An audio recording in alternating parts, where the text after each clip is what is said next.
We are all set for first pitch from here in Arlington. Game 7 between the Braves and the Dodgers. And we mentioned a very young starting pitching matchup. Ian Anderson, just 22 years old. Last time he pitched in a win-or-go-home game, he was a high school senior.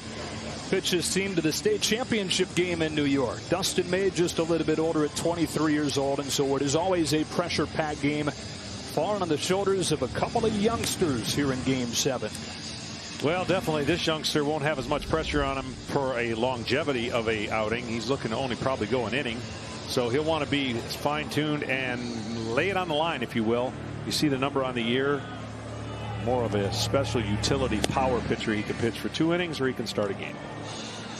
Ronald Acuna Jr. ready to lead things off for the Braves with his starting lineup. Freeman bats second. He's played like the MVP that he's probably going to be since calendar flipped to October. Ozuna hits third.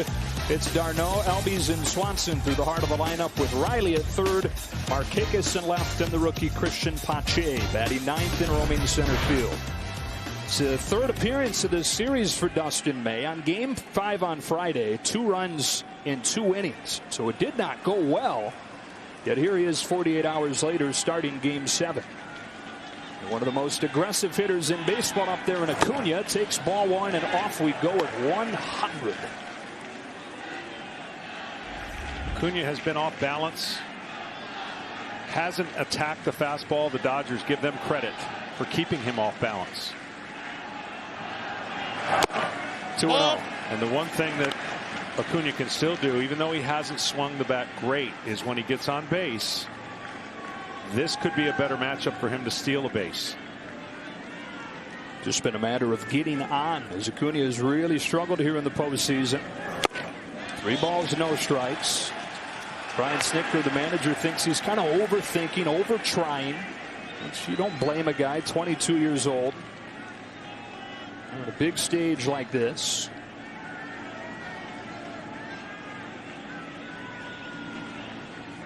Leading things off against Dustin May, and a 4-pitch walk.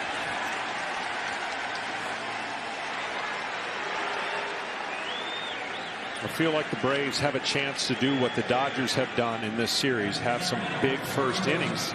The Dodgers have won 2 games basically in the first inning. So as the visitor team in Game 7, with nerves a little bit on the line, the ideal situation is to jump out front and then give your guy a little cushion, because you got a youngster in Ian Anderson that is just kind of like walking on a cloud this year. The Dodgers scored 11 runs in the first inning of Game 3. They got all 3 runs yesterday in the first inning. As Freeman stands in, May comes home. There goes Acuna on the first pitch, and just like that, he's in scoring position. Well, there you go. Just a matter of getting on base for the 22-year-old. Well, and that's what he can do, and that's what the Braves did all year when they were given the opportunity. And May's got one of those longer deliveries. Smith does about as good a job as he can release it. And now one of the best hitters in the game, Freddie Freeman, even though he had this situation earlier in the season, in the series, did not get Acuna over. I would think it would be a little different here. What a series it's been for Freeman, hitting above 400, 2 home runs. He's driven in 6. 5 consecutive balls to open the outing for Dustin May, whose 1-0 pitch is ball 6 to open the game. So a lot of people trying to figure out, what were the Dodgers going to do? Well, on paper, if each guy does what they hoped were going to set them up for the best course of action. But the key is the guy who starts the game, in this case Dustin May, knows he's not going very long. 2-0. 7 consecutive balls to open the game for May. And you're right. I mean, you've got Tony Gonsolin lined up on regular rest. You have Julio Urias, would have been 1 day short. And it's not like Dustin May has been killing it in this series. I mean, he gave up 3 hits. He walked 2 in just 2 innings. I normally wouldn't say this, but I would give Freddie Freeman the 3-0 green light right here. See if he gets it. Ball 4. Ball 4. Back-to-back 4-pitch walks to open the game from Dustin May. Tom Verducci, a nightmare start for the Dodgers. Yeah, and just to give you an idea, Joe, of how much thought went into starting Dustin May, he did not find out he was starting this game until 1 o'clock this afternoon. That's when a Dodgers staff member texted him, "You've got the ball." Dustin texted back, "I'm ready." I left out an adjective that was also in there. But the Braves saw 55 pitches from Dustin May 2 days ago. Only 16 of those were sinkers. The Braves, we know, are a great fastball hitting team. The Dodgers encouraged Dustin, despite that, trust your best pitch. That is the hardest two-seamer in the game at 98 miles an hour. Right now, he's trying to find any one of his pitches to get over the plate. Normally throws the hard stuff more than half of the time. It was just 25% of the pitches that he threw in Game 5. And now he's got to deal with Marcell Ozuna. Well, Ozuna does struggle against the slider. But you mentioned the 8 straight balls. You still got to trust your slider on the first pitch, I think, here against Ozuna.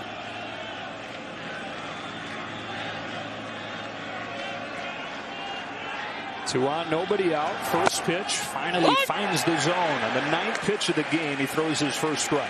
And that was the slider. He stayed in the inside part of the plate. But he almost had a free pitch there with a breaking ball due to the fact that, 8 straight balls.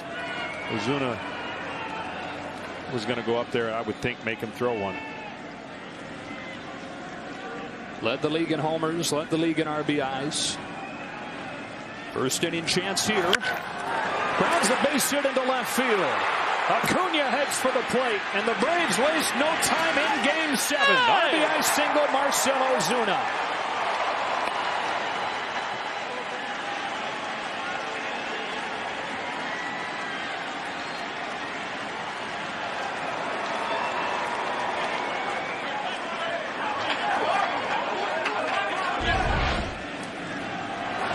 Well, he jumps on it, and this is going to be actually a closer play than I thought it was going to be. Give Pollock a lot of credit. He threw the ball right on line and looked like Acuna kind of jammed his knee right there, sliding into Smith. But that is the recipe the Braves needed. They have basically been really good when they score first. They did lose a game in the series scoring first. Dodgers came back, of course, in Game 5. It's the only time in the postseason, though, where they've lost a game after scoring first. Offense had kind of gone away in Games 5 and 6. They had just 4 runs in those 2 games, but they get one before the first out is recorded here in Game 7. The catcher, Travis d'Arnaud. Strike one. So I know Dustin May's saying all the right things, and I love his attitude about just, 1 o'clock's a little late for a Game 7, but he has been under the assumption of, I really don't know, I'm on a need-to-know basis, and I'll be ready. But here's the point that I want to make in a Game 7 when you know you're not starting a game in theory. You're just starting it in principle. You're trying to make every pitch be the 9th inning, and you don't have any kind of long sight in view, and that's a difficult position. He could strike out the next 3 guys and everything be fine, but that's a difficult position to be in. And what they were hoping for, I'm sure the Dodgers were hoping for, a clean inning, turn it over to Gonsolin, and then play out their formula from that point on. Braves have played in 6 Game 7s in franchise history. Started 3 of them. Speaking of a place of experience in this spot. d'Arnaud cracks one in the ground to short. Seager to second for 1. Taylor to first, a double play. Up to third goes Freeman, 2 gone. That's huge. I mean, with a capital H, like so big you can't imagine, to slow the game down, with which could have gotten carried away.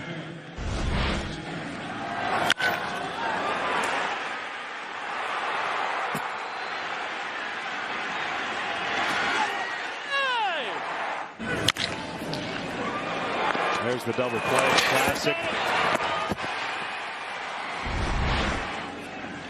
Boy, this would be a victory for Dustin May and the Dodgers if he can limit this to just the 1 run.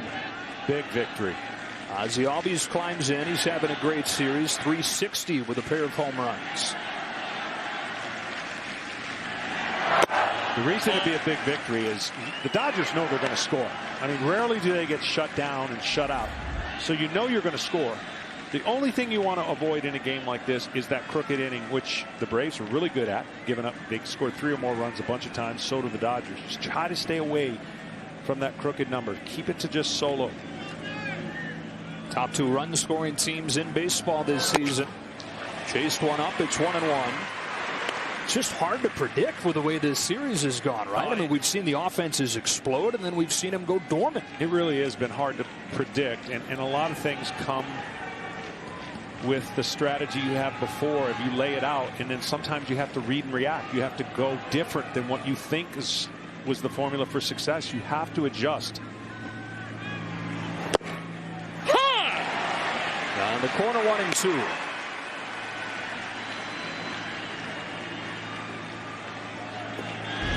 So difficult to tell somebody what the feeling is like. Now, granted, it's not 50,000 people in the stands, but it's still, you know, it's Game 7. Someone's going to be the hero. Someone's going to be the GOAT. You can't be afraid to make a mistake no matter what position you're playing. On a 1-2 pitch, check swing on 101. Hardest pitch he's thrown in this first inning. It's 2-2.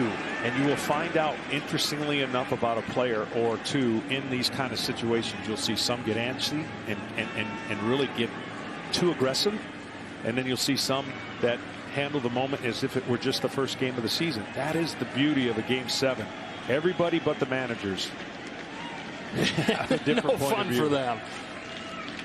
2 balls, 2 strikes. Albies swings and misses at an elevated fastball to end the inning. Could have been a whole lot worse for Dustin May. The Braves get 1. Marcell Ozuna with an RBI single to open Game 7. To start Game 7 of the NLCS. 22-year-old who spent the first month of the season at the alternate site. 3rd overall pick a few years ago. Made his big league debut against the Yankees in late August. And since the postseason has gotten going, how good has he been? 3 starts, no runs over 15 2/3. And now, John, in his 10th career start as a big leaguer, he's got the season and a trip to the World Series on the line. Yeah, and a tough task facing the Dodgers for the second time, right? Because the Dodgers are so good at making adjustments. Look for them to be, I think, more aggressive on his fastball and don't get too deep into the count with that changeup. He's got a devastating changeup. I also think Ian Anderson may look to throw more curveballs for strikes if there's an ability to have a secondary plan if you see the aggressiveness of the Dodgers. 4 shutout innings in Game 2 for Anderson. Mookie Betts fouls off the first pitch. Take a look at the Dodger lineup here for Game 7 with Betts leading it off, and then the red-hot Corey Seager bats second. Turner and Muncy. Will Smith out of the 5 spot with the reigning MVP Bellinger hitting 6th. Pollock, Peterson, and Taylor round things out as Betts takes a strike on a generous outside corner, and it's 0-2. So 5 walks in that start for Ian Anderson in Game 2. The Dodgers swung at a lower percentage of pitches than they had in any game this year. 1 ball, 2 strikes. Well, the biggest thing the Dodgers do is they can eliminate a pitch out of the strike zone. So the pressure goes back on the pitcher to hit with the secondary stuff. Max Fried did it great in Game 1, had the Dodgers right where he wanted it, and so did this young man. Despite the walks, he was able to have the secondary stuff be efficient. 2 balls, 2 strikes on Betts, whose offensive numbers in this NLCS are not going to jump off of the page. He's hitting just .227, but some key defensive plays, some subtle base running plays. Dodgers may not be alive still if not for his defense in Games 5 and 6. Totally agree. There's the 2 biggest plays that changed the momentum of where the game was headed. Of course, they were down 2-0, and you made that play that allowed it to not be 3-0.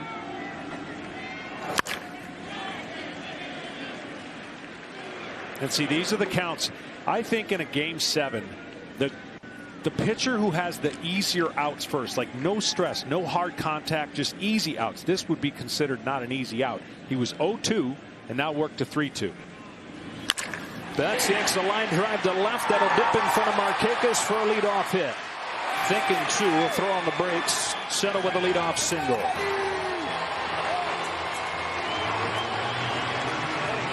As Corey Seager comes up, tonight's telecast is sponsored by Ford. Built Ford proud. By Steal a Base, Steal a Taco, only at Taco Bell. And by IBM, let's put smart to work. So 1 pitch out, you don't need deep pitch. This is what Betts did against them the first time. He worked long counts and then got 2 walks. This time he get a base hit.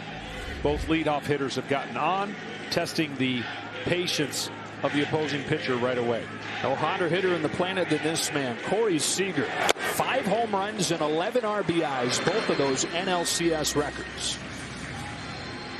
Yeah, he's been outstanding. Totally in control, right at the batter's box. Feels like he knows what's coming, and he has shown that whatever's come his way, if you make a mistake, he's making you pay.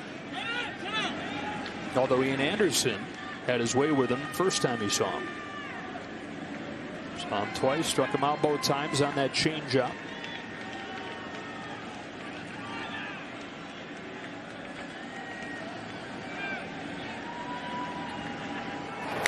One and one. He's definitely killing fastballs off of right-handed pitchers. So what the pitchers have to do is try to get the ball in the top part of the strike zone. And then what that'll do is open up that changeup curveball mix. But if you leave a curveball middle or middle part of the plate, you might not get it back.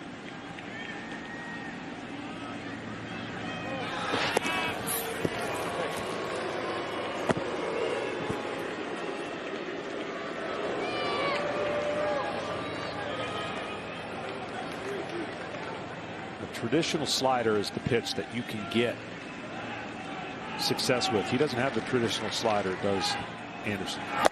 Ball. 2-1.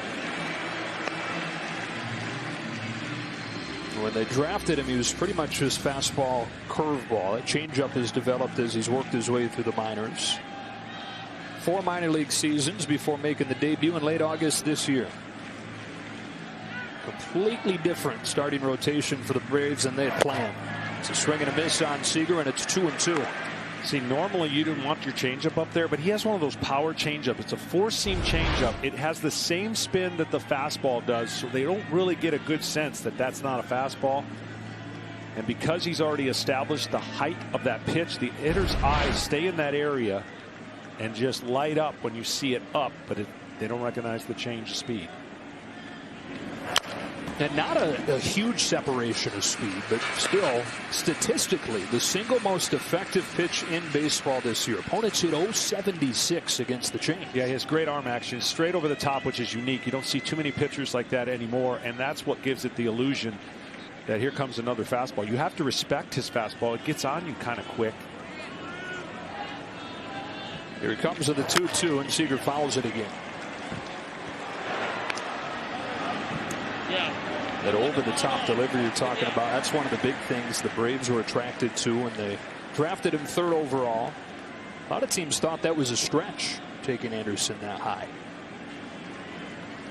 The Braves getting the last laugh on that. 22-year-old starting Game 7 of the NLCS. Home with a 2-2. Grounded to first that Freeman knocks down, recovers, flips, just in time to get Seager.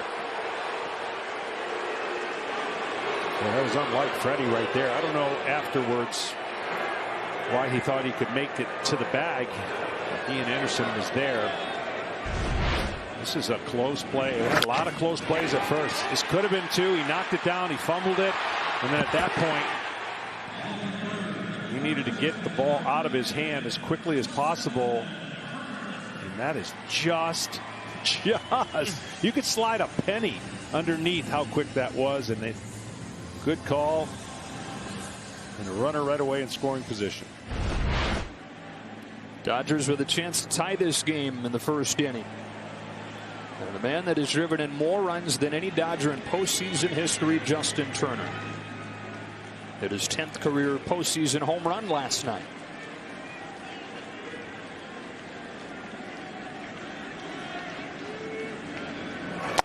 Off speed, strike 1.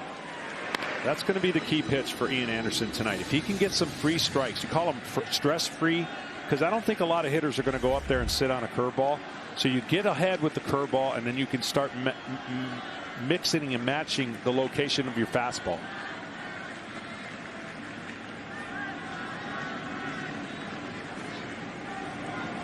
How much are you changing your approach and the way you're attacking this lineup, given the fact that you faced him just a few days ago? Yeah, it's really a cat and mouse feel. Everyone knows that everyone gets to look at the same video, and so who blinks first? And I've always had the mindset, unless you're facing this team a lot, You attack them the same way till they show you they're doing something different. If you try to outsmart them, I think you can get in trouble. Turner lifts one into center field. Pache with a call. Acuna coming together, and Pache at the last moment makes the catch for out number 2. The only time that I went completely away from a game plan, I'd faced the Cincinnati Reds a bunch, and in 1995 in a playoff game, I decided to stay away from my slider for 4 or 5 innings and throw all fastballs. And then you can reverse it, right? They're looking for slider. They know it's coming, and it never comes. So you start making them question. Now, if they start hitting my fastball all over the place, I got to abort quick. And that's really kind of the rule. If you're established your strength early, impose your will, don't change until a hitter does something to make you change.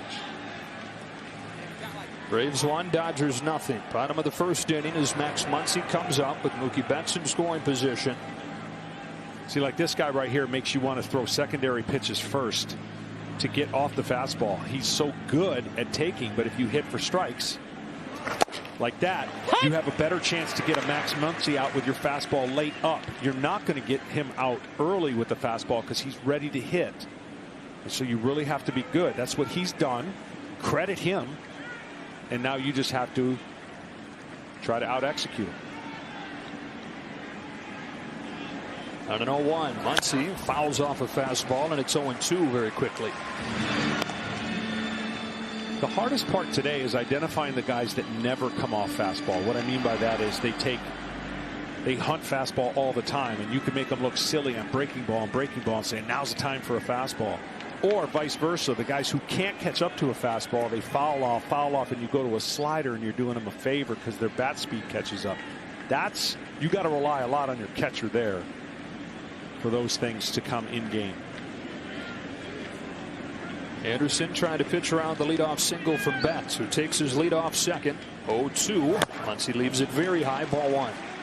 Well, if the Dodgers find a way to win this game 7 and erase a 3-1 deficit, Max Muncy, one of the biggest at-bats of the series, back in game 5, his walk in the 6th inning that brought up Will Smith, who hit the go-ahead home run. That was an incredible plate appearance. It's one of the 15 walks that he's drawn this October. Swings and misses for strike 3. Anderson uses the changeup to strand a man at second, and the Braves lead after 1. Smile more than scowl with this 22-year-old. That's what you got to do, and even if you don't feel that way, fake it.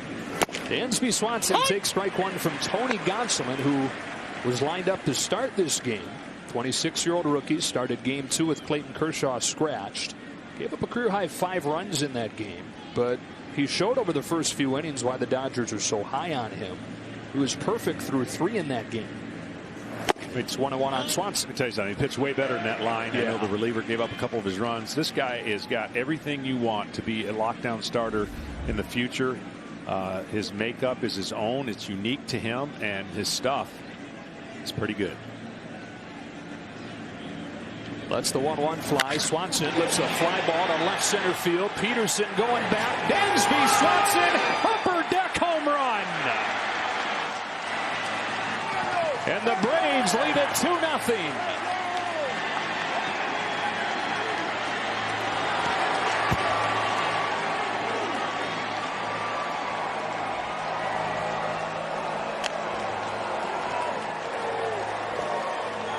Hell yeah.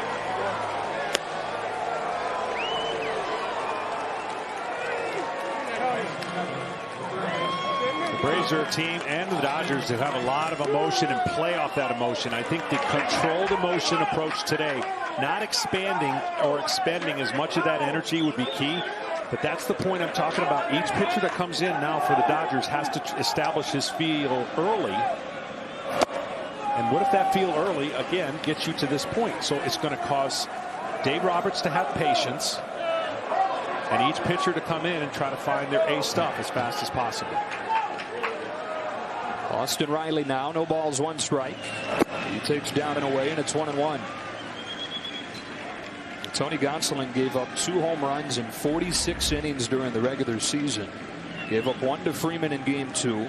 And gives up 1 to the leadoff man here in game 7. Is 1-1. Is cracked in the air to left field. Pollock ranging back with plenty of room this time. One away.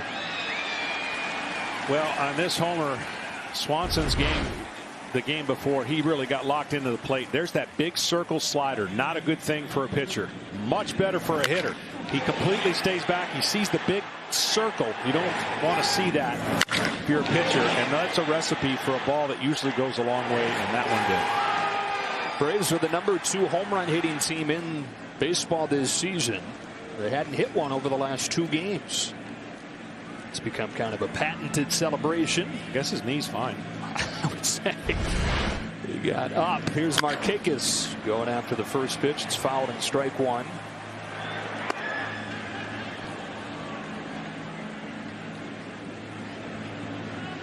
Markakis, 36 years old in his 15th major league season. Trying to get to the World Series for the first time. The team that he grew up going to watch games. Woodstock, Georgia. Takes a strike, and it's 0-2.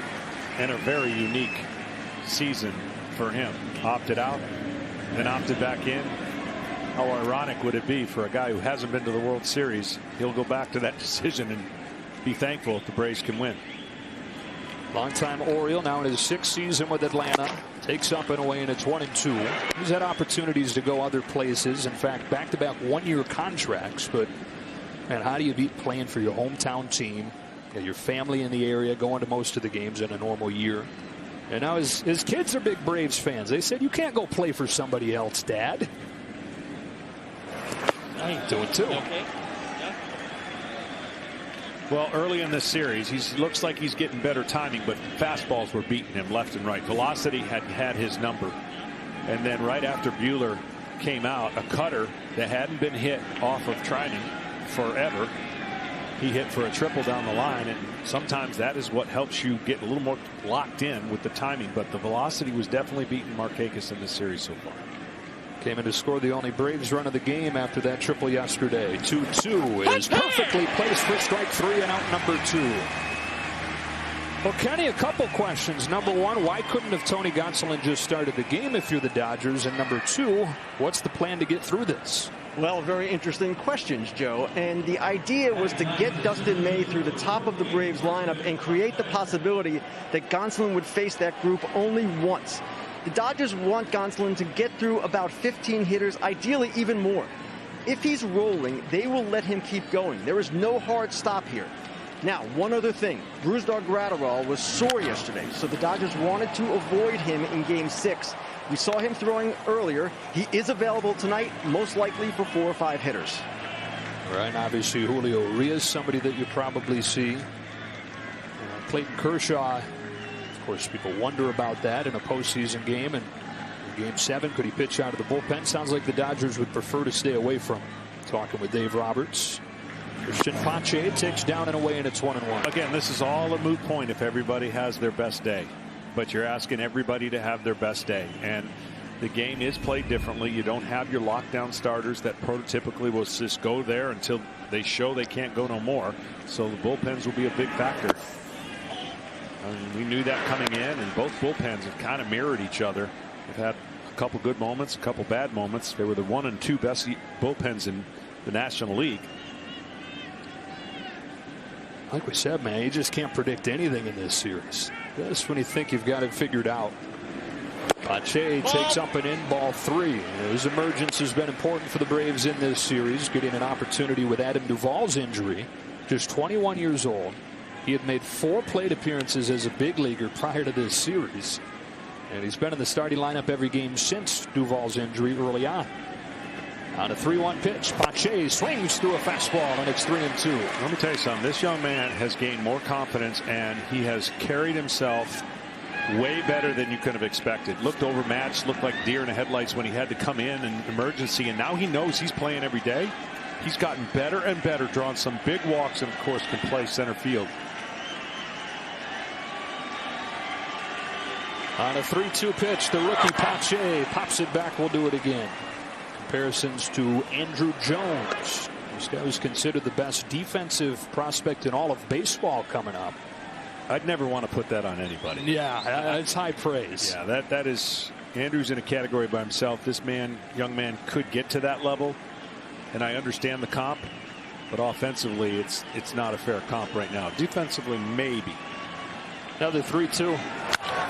And the offensive part of the game, as you mentioned, that's what's really come along as he's climbed up through the system. But defensively, man, you love having a guy like that roaming center field. Yeah, for sure. Look, no disrespect to anybody else who played the game. I don't mind telling you I'm biased. Andrew Jones, best center fielder I have ever seen. And I know Ken Griffey Jr. on the other side can go toe-to-toe, and I would say that, but I didn't get a chance to see him in his heyday. Ball four. That misses high, and a walk for Pache. Shows some of that newfound confidence and energy, clapping and looking into his dugout, extending this inning for Acuna. And that's the big walk. That's the inning, right? You want as clean innings as you can. You can live with a solo home run. Those are quick rallies, and they're over. The base paths and people on create that stress in a postseason that the regular season does not create. And I guarantee you Gonsolin's going to pitch the rest of his career in the regular season, 2-out walk, and he won't think one thing about it. But in the Game 7 in a postseason, you're like, oh, okay. Everything magnified. Back to the top, and Acuna. You talked about it when Acuna came up in the first inning, but just a matter of getting on base. And the wins in this series, he's on 40% of the time, and he scored 5 runs. And the losses, hadn't scored a single run. He's not been on base. And you saw it in that first inning. He walks, he steals second, and he scores on an Ozuna single. Well, he's definitely the starter of this big machine that's top loaded. I mean, the top 5 in the Braves offense do most of the damage. The Dodgers are more of a 1 through 9 balanced offense. Ball 2-0. Comparatively to the two teams, they both have offensively are in the top 2 or 3 in a lot of the major categories.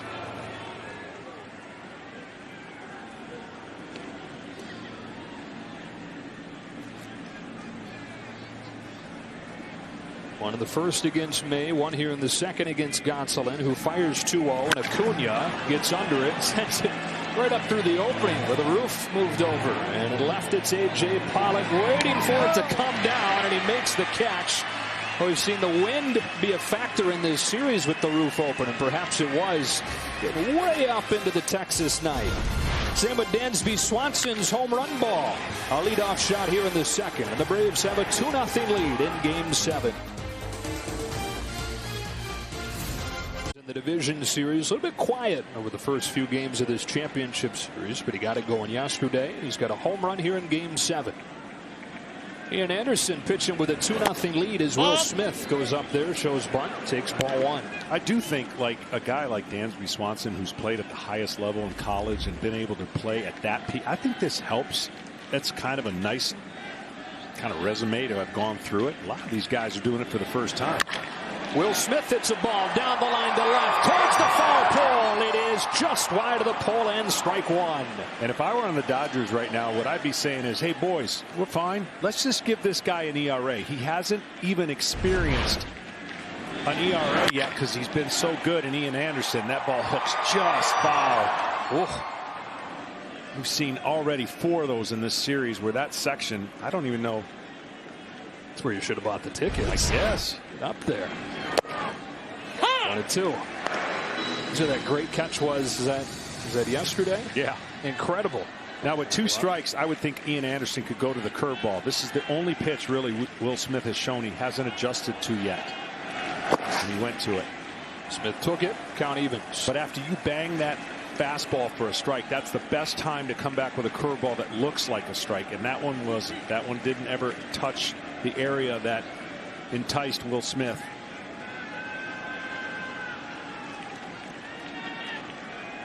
Leading off this second inning for the Dodgers. On a 2-2 from Anderson. Smith hits the ball the other way this time. Acuna with room for out number 1. Don't forget to download the Fox Sports Samsung 5G View app for all new immersive fan experience, available exclusively on 5G enabled Android devices. Braves lead the Dodgers 2-0 here in Game 7 as Cody Bellinger comes up. If I'm Cody Bellinger and I saw the first at bat, heavy fastball usage last time. Ball. Cody being one that can handle the fastball, especially middle to away.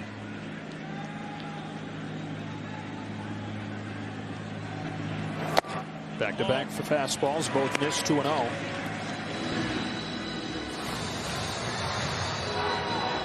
Now the Dodgers and Bellinger hoping for a repeat of 2018 NLCS Game 7 when he hit the game-winning home run, was named MVP, and a similar lead up to that, and that he was hitting just 200 over the course of that series before coming up with a big hit in the big moment. See that for those sitting at home wondering why that, what can a changeup do? After seeing 2 fastballs, he threw the perfect changeup that Bellinger tried to hit out of the stadium, and it was. Threw it again. He has this great feel for it. And if that's going to be, he's showing he doesn't have any nerves. If he can have that touch, then the hitters for the Dodgers are going to have to make better usage of the fastball percentage they see off of this young man. On a 2-2, Bellinger gets another changeup and spoils this one.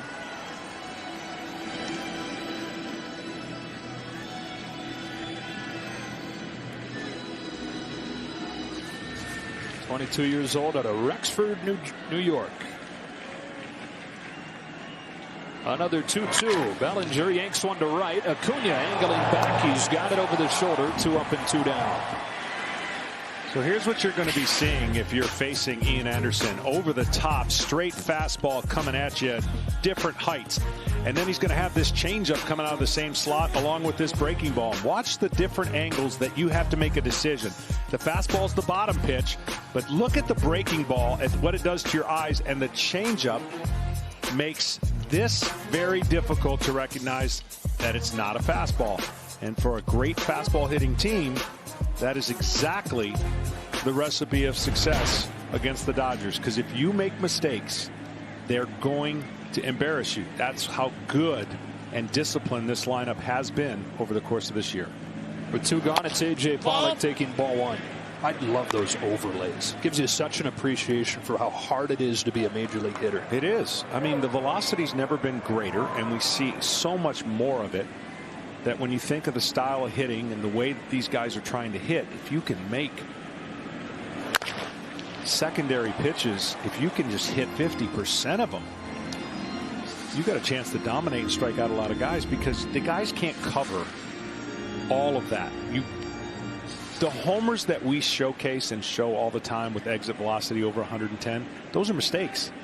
And so basically, as a hitter, you're just looking for one area and a mistake, and you hope that pitcher makes a few of them. On a 1-1 pitch, Pollock got a mistake, but with a foul, and it's 1-2. I don't know how many of these hitters exist anymore, but there used to be a lot more guess hitters. They sit on a pitch, they think of the scenario, and then when they discipline enough to get that pitch, they didn't miss it. Some hitters refrain from doing that, because if they see a curveball that they're sitting on, their eyes get too big and their swing gets too big, and it actually works against them. That's why most people will tell you, see the ball, hit the ball, look for a location, and react. Ian Anderson looking for a 1-2-3 second. He's home with a 1-2. It's in the dirt, and it's 2-2 on Pollock.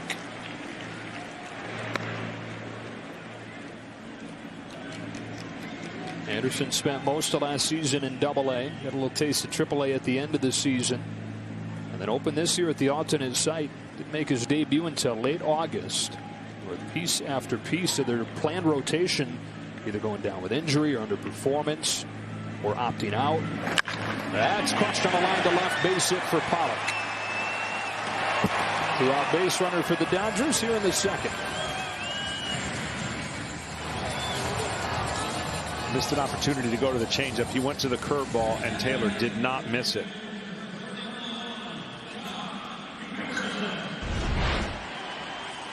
This one just spun, the breaking ball. Didn't really have the downward tilt.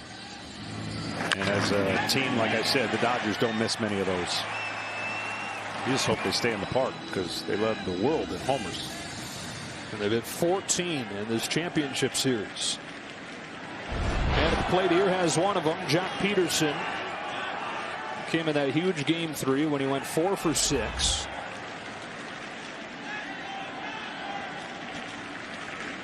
And the first one from Anderson, he takes ball 1. It's amazing. Every time I see Jock Peterson, I look at the regular season numbers and I go, ah. And then the postseason comes around. He's one of those guys that this environment might actually create better attention and detail. And he's shown the fact that he's not afraid of velocity. He can hit homers, and you're seeing what he's able to do in the postseason versus the regular season. But he hit 190 this year. OPS was below league average. But then he gets hot again when October gets here. He's got 8 career postseason home runs. Swings and misses here, and it's 1-1. Yeah, the environment I'm talking about is that the postseason brings out the best in everybody or the worst. And I think for him, his mindset, don't know him personally, I just think it works for him. And that's why he's worked his way into this roster and postseason. I'm sure the Dodgers are hoping they can get a little bit of that postseason magic because he didn't see it in the regular season. And then he hardly played over the last month. Just 11 starts in September. Swats his ball towards left center field. Peeling to the gap. It's down for a base hit. Pollock can run well. He's stopped at third on a very long single for Jock Peterson. First and third with 2 gone.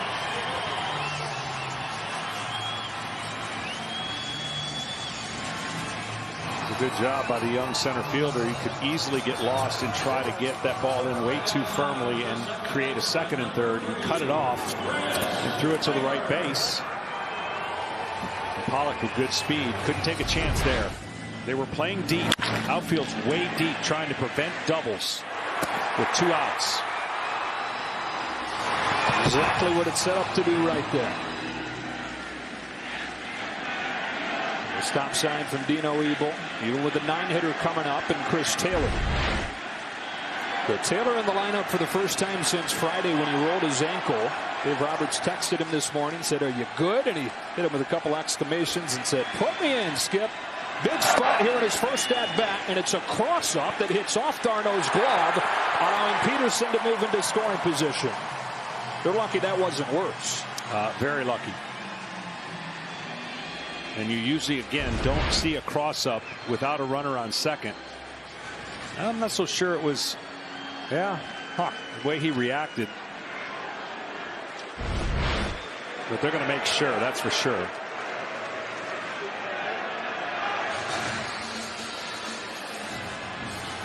That's the other catcher, Tyler Flowers, and the pitching coach, Rick Kranitz.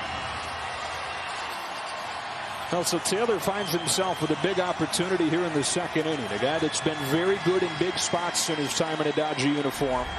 NLCS MVP in 2017. And a .342 hitter with runners in scoring position this year.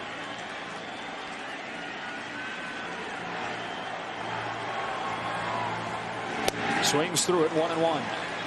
Taylor has a big swing, but he has a lot of power. But that swing, he has redefined and kind of mastered. It's the same swing no matter what pitch. And so he's definitely looking against right-handers to get the ball middle to middle inside off the plate. That's exactly how he's had success. He lights up the middle of that zone. Ball. Takes it high, ball 2. And the outs, to get him out, you've got to command away, and you've got to be able to throw sliders or changeups.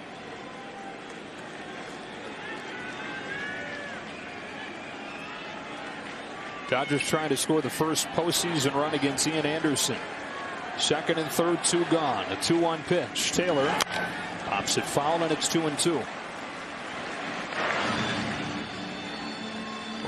Well, I'm sure Travis d'Arnaud knows this. You don't want to go to 3-2, and you don't want to bring up Mookie Betts. So you try to figure out what's your best pitch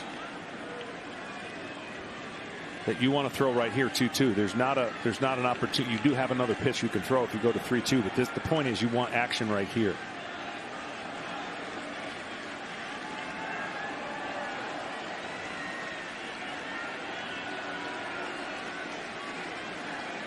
There's so much to remember And you can just feel the heartbeat and the pulse of Ian Anderson trying to make sure. And he has a chart inside his hat that gives the indicators changes with runners on, with outs, innings, whatever the Braves or the Dodgers want to use. They have that chart to remind the pitcher. Here's what he decides. We'll do it again. And it's a matter of taking that information and executing it in a big spot here.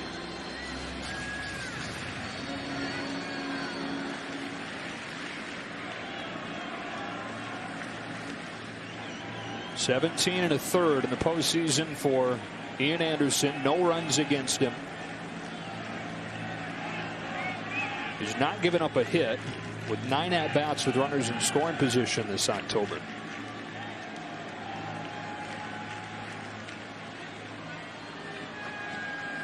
On another 2-2, Taylor takes just upstairs to run the count full. Just missed. Great pitch, and you could say a great take, because I don't know if Taylor would have been able to do anything with that pitch. Now the question here will be, do they have the guts to throw a 3-2 changeup after throwing that fastball? It's one of his best pitches. And Taylor struggles against off-speed stuff. The 3-2. He struck him out, pulling the string. He went with a change to get out of the jam and keep Atlanta in front 2-0.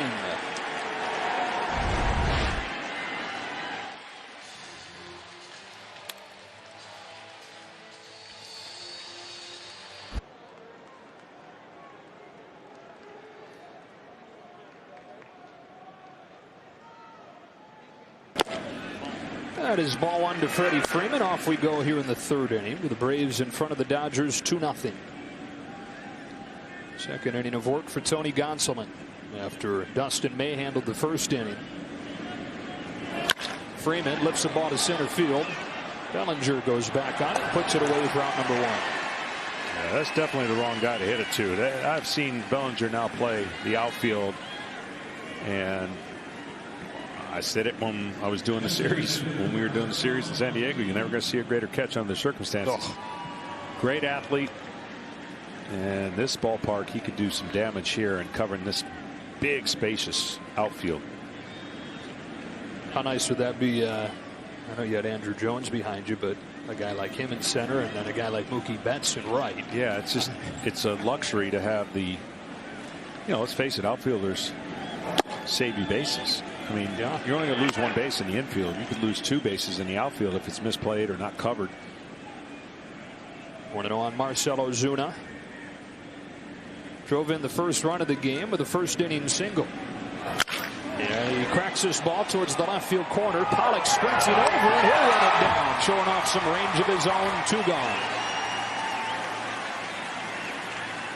I'll answer 6 questions about tonight's matchup between the Braves and the Dodgers. You could win $25,000. It's super easy and it's free to play. So download the Fox Bet Super 6 app, and don't forget you can play Fox Bet Super 6 for every World Series game as well.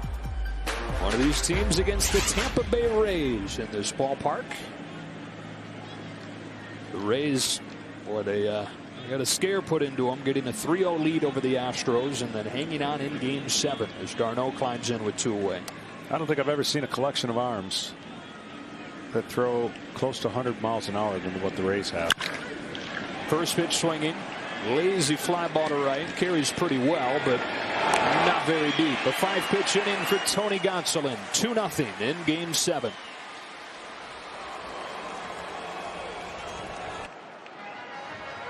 World. Game 7 between the Dodgers and the Braves, and it's 2-0 Atlanta as we go to the bottom of the 3rd. Second time up for the Dodger order as Mookie Betts takes ball 1 from Ian Anderson. Mookie Betts looks like to me he's getting ready to go on a tear, and for Dodgers, they're hoping that that tear goes at least another 4 games after today.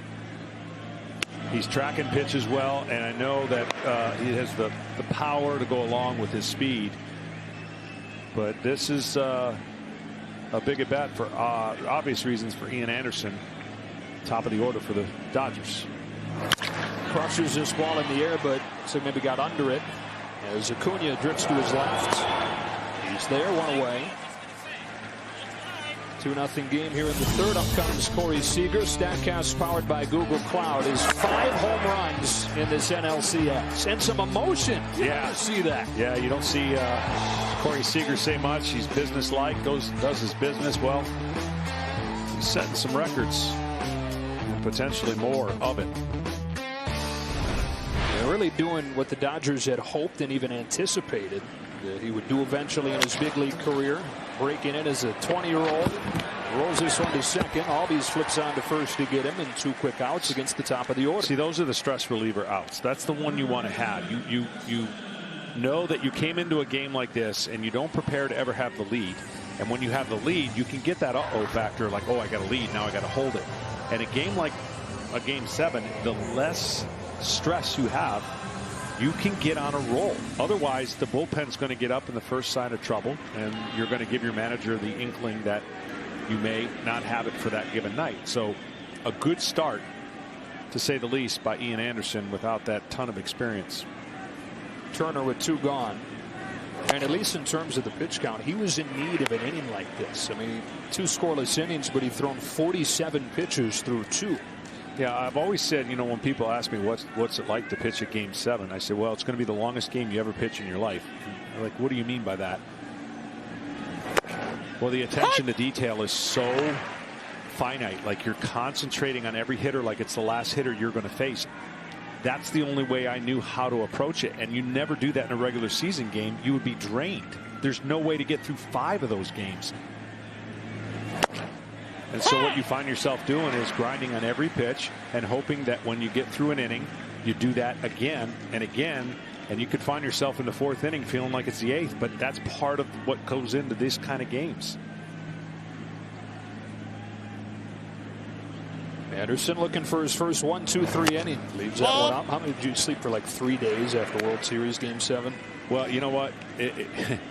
It's amazing how you get to the end of the season of 162 and then go through all the postseason. You have enough adrenaline to get you by, and then you just have this crash. It hits you. Yeah. You're like, wow. Full count.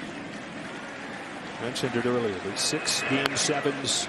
Braves history. You started 3 of them all before you turned 26, so you can relate with what he's going through, being a young guy, kind of having to trick yourself into being cool and calm. Yeah, I think it's part of his DNA and personality, which helps. Talking to Brian Snitker, he said, yeah, this is the way he's been all year, even in between games, you know, when he's sitting on the bench. And that's something you can't measure. We got measurable statistics for everything in this game, but the one thing we don't have is the heartbeat and the mental toughness. We don't have that. We haven't done a that I know of that has a number that can compute to that, and that's where you rely on that particular person's personality to put him in the chance for success. Turner making him work here. 3 balls and 2 strikes. But I also know that if you're not thinking about this game as a young kid, then you're doing yourself a disservice. If you don't dream it, if you don't think this is what you want to do, if the moment's too big, you will not be successful. And I'm not saying every player can do that, but you got to want to play in a Game 7 and imagine it in your brain before you actually go out and do it. Yeah, you'd probably pitch several Game 7s before you actually pitched a real one, right? 2-out walk for Turner. A lot of these guys talking about it in the lead up to today's game. This is what you dream about in the backyard, right? It's Game 7, bottom of the 9th inning, or in your case, Game 7, taking the ball with a trip to the World Series on the line. It's what you fantasize about. I'm telling you, I did it in Lansing, Michigan, in front of a brick wall and a rubber ball, and I threw 107th games. I did it by myself. I was the announcer, the ground crew, the GM, and the player. Wow. And I always tell people I went 99-1. Because 100 no's is unbelievable. Right, nobody would believe that. Threw in a fluke loss. It's a bad fishing story. Muncy looks at a strike. Yeah, you threw in the loss just so you can make sure people believe you. Exactly. Well, Muncy struck out his first time. It's one of the 2 for Anderson thus far.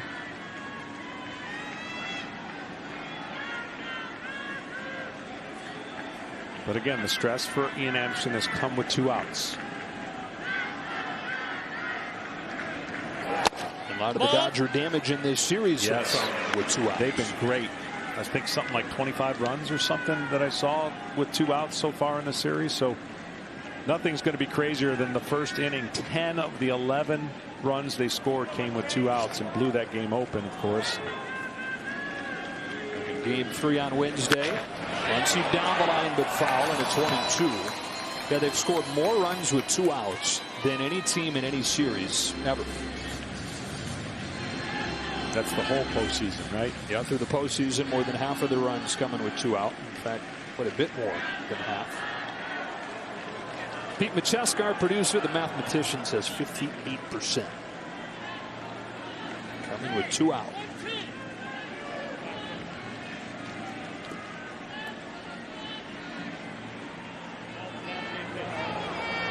Turner drew the first walk of the game for the Dodgers to pass the baton to Muncy.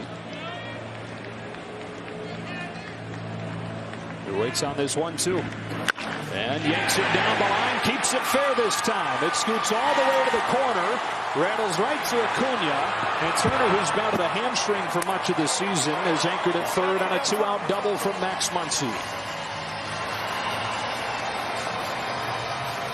Well, Acuna plays it great, and they get a lucky bounce. This is a corner that's a triples corner. It can make all kinds of different caroms, but it plays a traditional corner carom right to Acuna, and they exercise the good relay. And again, with 2 outs, the Dodgers aren't able to score on a 2-out hit, and now have to rely on getting one more 2-out hit. Great at bat for Max Muncy. Well, it was Muncy who set the table for Will Smith's go-ahead home run in Game 5. He passes the baton to him here in the 3rd inning. Tying run in scoring position. First one. Smith goes after it and grounds a base hit into center field. Turner's in to score. Muncy's headed for the plate, and Smith has delivered again. A 2-run single ties the game.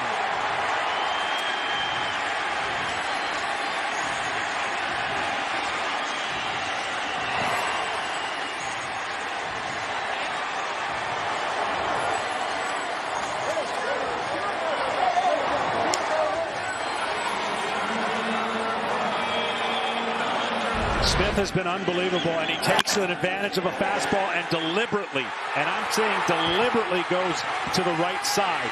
That's what you have to do. Take advantage of what they give you. They're giving you that. Not every player can do it. And Smith, you know they talked about this. You know he even created a situation with runners in scoring position. They'll me a fastball. I'm going the other way. Good base running, 2 outs, crack of the bat. They do it again with 2 out. They do it again with a babyface catcher, Will Smith. And everything clean there. Darno not moving into the base path until the throw took him there. Once he slides in, and we're back at square one in Game 7. So the first runs allowed by Ian Anderson in the postseason. And they're saying, what's wrong with you? Bring out a mound visit. You're giving up a run. Tyler Matzik starts to warn. Well, 1 for 7 were the Dodgers before 2 outs, and 4 for 6 with 2 outs. Again, paying attention to detail and making the most out of executing the pitch you're wanting to get. Bellinger.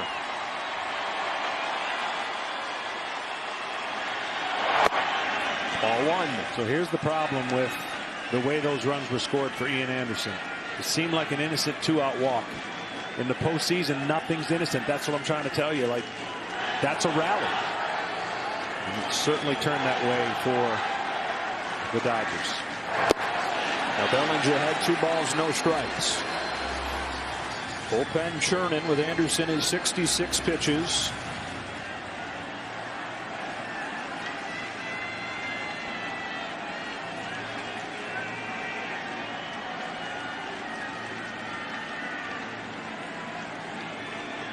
On a 2-0. That's in there for a strike, 2-1.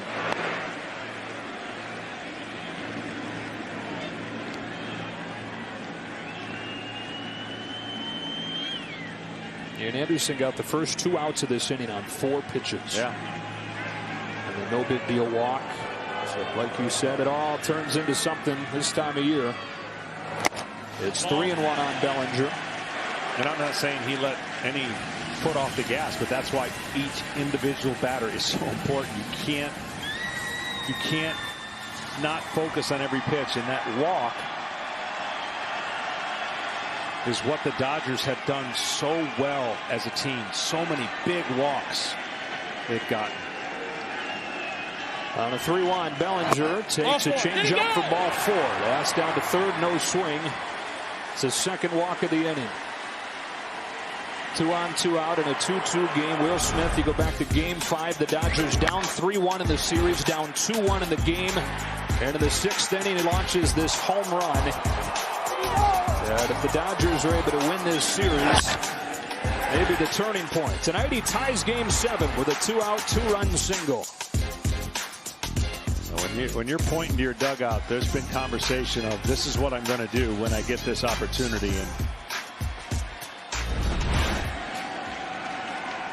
4 consecutive 2-out base runners for the Dodgers. And now it's A.J. Pollock with a chance to give them their first lead of the night. Loves the first pitch. Went after it, came up empty.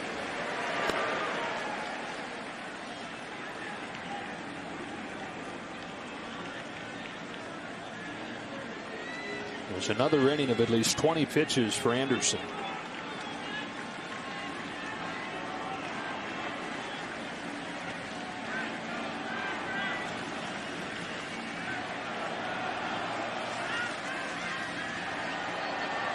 Two on, 2 out, and 0-1. Pollock takes the ball. It's 1-1. A.J. Pollock a year ago in his first season with the Dodgers in the postseason went 0 for 13 with 11 strikeouts. And he said he was determined not to let it define his career. Kind of invigorated him and launched him into his offseason of work. He reshaped his body and has had a huge second season for the Dodgers. 3rd in the league in homers. On this 1-1, Pollock takes it up and in, ball 2. Well, for Ian Anderson, this is his last hitter, and so he's got to go to his strength. He's got to, if he's going to exit, you exit with your strength. If somebody beats you, they beat you with your best.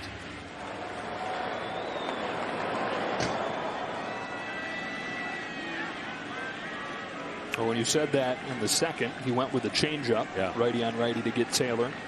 You get out of a jam.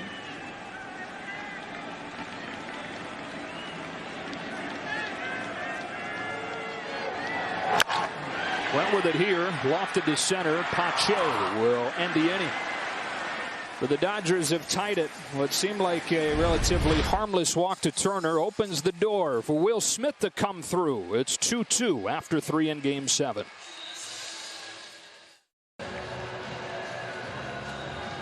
MLB has you covered on Facebook, Instagram, Twitter, and YouTube. Tied at 2 here in game 7. Will Smith with a 2-run single. After the Braves have gotten 1 in the 1st and the 2nd. Ozzie Albies to lead off this 4th against Tony Gonsolin. Squares around, takes ball 1. That's what Ozzie needs to do a little more of. They play a defense. Now that makes the Dodgers react a little bit. I've seen some of the infielders come in a little bit, and now they're coming in. He just leaves for such an easy way for Ozzie to get on base. Taylor has moved in 10 feet since just the fake opportunity of bunting, the thought of bunting. 1-1. Ozzie's one of those unique players that has speed but wants to hit for power. And the power really comes from the right side, percentage-wise. And he's got that big looping swing that when he connects, we saw what he did when he started his career off on that mammoth home run rate. Oh, he's 5'7", about 170, but he is a brick. Yeah, and it looks like he's got a longer bat, so he's trying to whip that bat through the zone, but he can use his speed so much more with a little different style of hitting and create a bigger weapon. Dynamic player. Tries to lay off and does. Ball 3. Talk about the fearlessness that he brought the Braves when he came up in 2017. Debuted when he was 20. All-star the next year. Led the league in hits last year.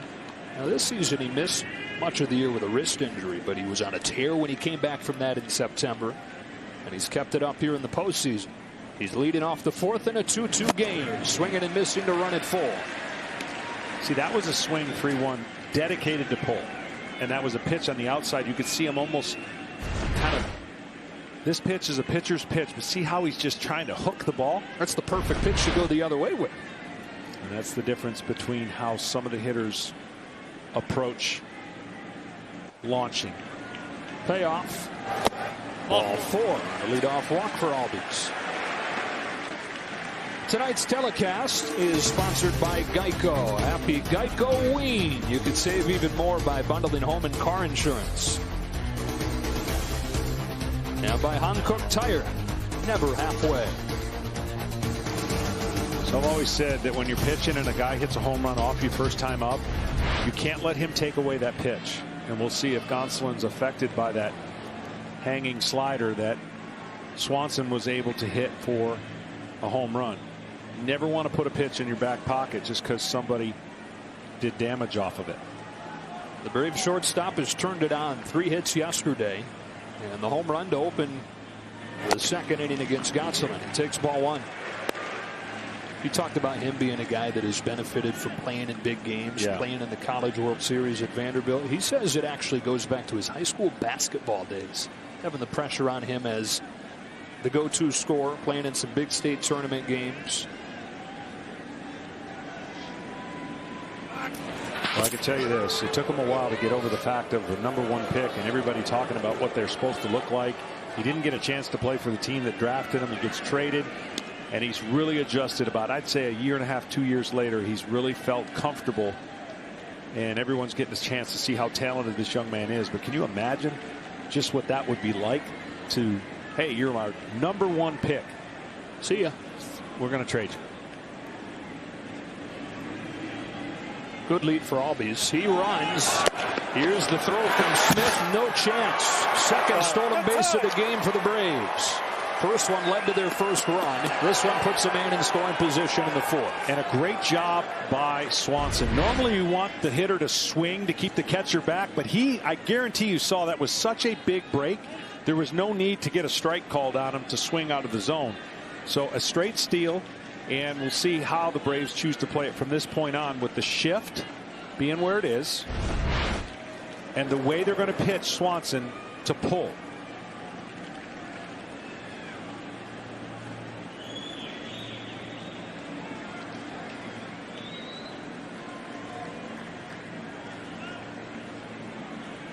Chance for the Braves to take the lead right back.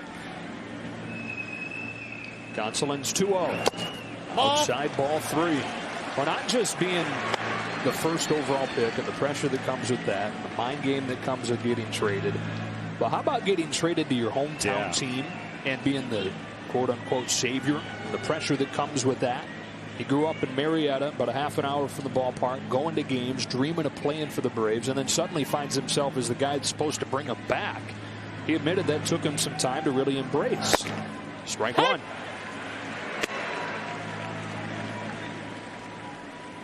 Not to mention his doppelganger is on the same team. It's uncanny, man. Every time. Can't tell them apart. I know. Culver's. Yep.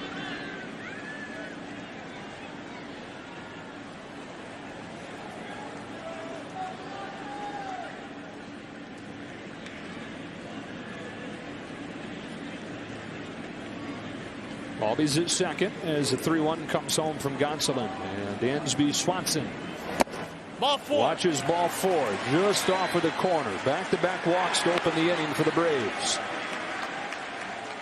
Well, the reason that won't be the end of the world of a scenario that you can't get out of is the Braves have shown in this almost exact situation. They had the bases loaded, nobody out against Buehler, although be it a much different pitcher. But too much swing and miss happened after that. Buehler gets out of the jam. The Braves don't put the ball in play. Similar situation here. You know Riley's not going to bunt. So you have a strikeout fly ball type guy. And if you're thinking like Gonsolin can, you got to think strikeout here, ground ball double play, and limit what potentially could be a big inning in the 4th. Riley, who won game 1 with a 9th inning home run, hadn't done a whole lot since, and was right in the middle of that bases loaded situation against Buehler, where they were unable to push anything across. And Riley right now, his swing's too big. And so fastballs he can still kind of get to, but the breaking stuff out of the zone, he's got to find a way, if possible, to stay on this ball to center to right center. I don't know if he'll do that because he's looking to pull. 23-year-old on an 0-1. Swings and misses at the splitter, strike 2. And see, that's great pitch, because if you got a guy that's up there trying to pull and do damage, that pitch is going to be an absolute kryptonite.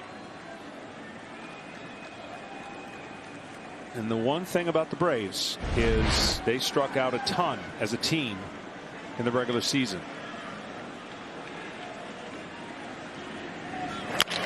Into center field. That'll dunk in for a base hit for Riley. Bellinger's up with it. Here's his throw home. It's up the line, and Riley's come through to put Atlanta back in front. 2 walks and then an RBI single for Austin Riley, and it's 3-2 in the 4th. Too much of the plate with 2 strikes. Give Riley credit, but watch where this pitch is. Right down the middle. He didn't square it up that well, but he did what he had to do to drive in a run.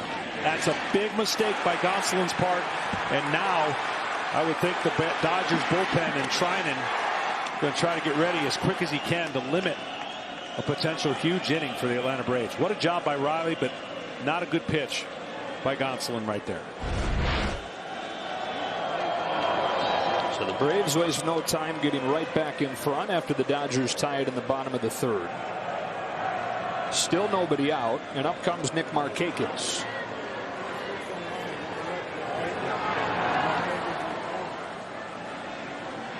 It's not out of the possibility that Nick could bunt. Ooh. I know that with a young hitter on deck, it's not the super play, but I'm just saying it's not out of the possibility, and then that Dave Roberts is going to make a change. It was all just buying time. May goes only 1 inning, gives up a run. Gonsolin goes 2+, gives up at least 2. Dave Roberts looks like he's going to pull the trigger on what is his highest leverage guy at this point, Blake Trinan.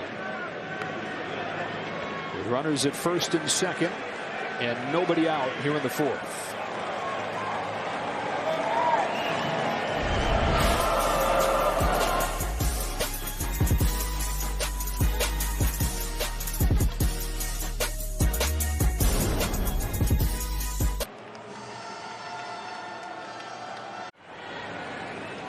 Austin Riley's put the Braves in front with an RBI single. First and second, nobody out. Blake Trinan comes on, trying to limit the damage here. Yeah, last time they faced each other, hard cutter in, triple for Markakis. Nobody really hits that cutter of Blake Trinan. Goes after the first one, strike 1. Well, Trinan's thrown 33 pitches over the last 2 days, and so you're not going to get more than you would think at the most 1 inning, 3 outs right here. You've got 5 innings to cover after that. You've got Arias to give you some bulk and several relievers available, but you're getting into chasing your tail here a little bit if you're the Dodgers trying to cover the rest of this game. Well, that's the, I don't want to call it the nightmare formula, but that's what you try to guard against when you bring this many people in. That's the risky run. Yes, and again, regular season, this would be a regular start. No one would think twice about it. It'd be just the next guy up. The Dodgers had 5 of them and 5 starters. When this series started, conventional wisdom would say if this goes 6 or 7, the Dodgers have the huge upper hand based on the depth. And that depth is going to be put into play really early in this game. Trinan already the 3rd pitcher they've used. Ahead of Markakis, 0-2. Back home on the hands. Popped in foul ground. It'll reach the seats. What were you doing in 2007, John? 2007, I was still playing. It's the last time Markakis had a sacrifice bunt. Yeah. Well, most of his career, of course, was in the American League, right? So they're not going to do that over there. I'm just saying he has the bat awareness and the ability to handle the bat if that's what they asked him to do. I don't think they were going to do that because of the rookie on deck and then passing the torch on to him. They're going to try to have 3 cracks at driving in another run. And no doubt about it if there was any at all with the 0-2 count. Walks to Albies and Swanson, and then a base hit from Riley. 3-2 Braves. And an 0-2 coming from Trinan to Markakis.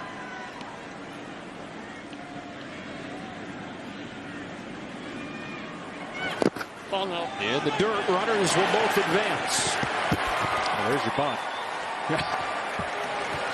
Unfortunately for the Dodgers, that's not the way they wanted it. That was a nasty breaking ball that just ate up Smith. He's one of the better at blocking the ball in the dirt.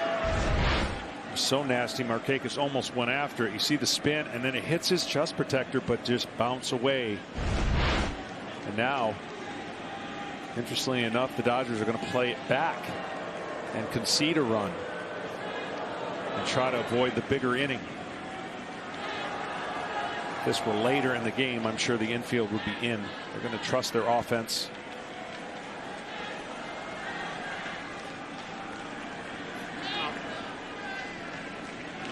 It's an offense that led baseball in runs per game this season and has had flashes of exploding in this series, but also flashes of going completely silent. Same can be said for the Braves in this series.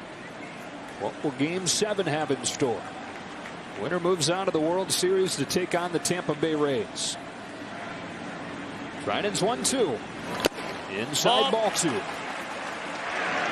Trinan's trying to hit the outer side, top side of the strike zone. That would be very difficult for Nick Markakis to get to, and he pulled it and missed it in. Almost caught the inside part of the plate.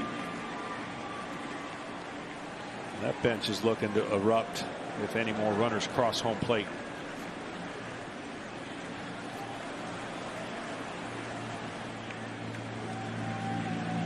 On a 2-2 pitch, the veteran Markakis lifts it foul. And it stays at 2-2. Talk about the bench ready to erupt. How about the emotional swings in this series, one way or the other? Well, and that in the narrative. I mean, just if you just listen to the narrative or the clippings, you would think nobody had a chance to do anything, and everyone keeps flipping the script. And how I called it, and I've always said it's the mental gymnastics you have to play in a 7-game series, because there are those kind of swings, and you just can't pay attention to it. Another 2-2. Shot to third. Turner comes home with it. They've got Swanson hung up. Turner will dive, and now the throw to third. They get him there.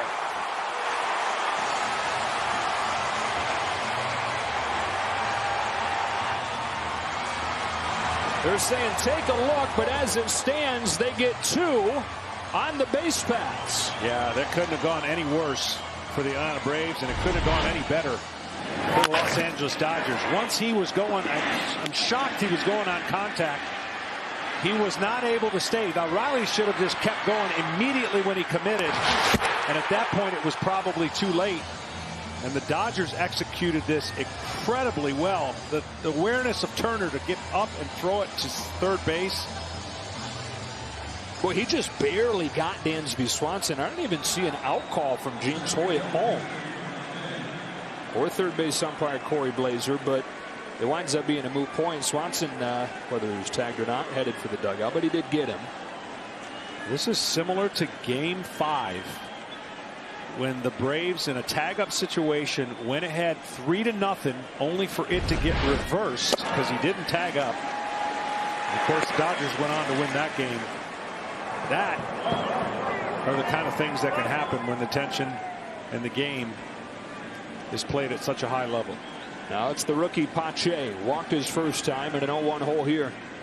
Well, then he had Albies, and you understand what happened yesterday with him thinking that he had been tagged out, but him rounding first base after the ball popped out of Muncie's mitt. Some base running miscues for Atlanta.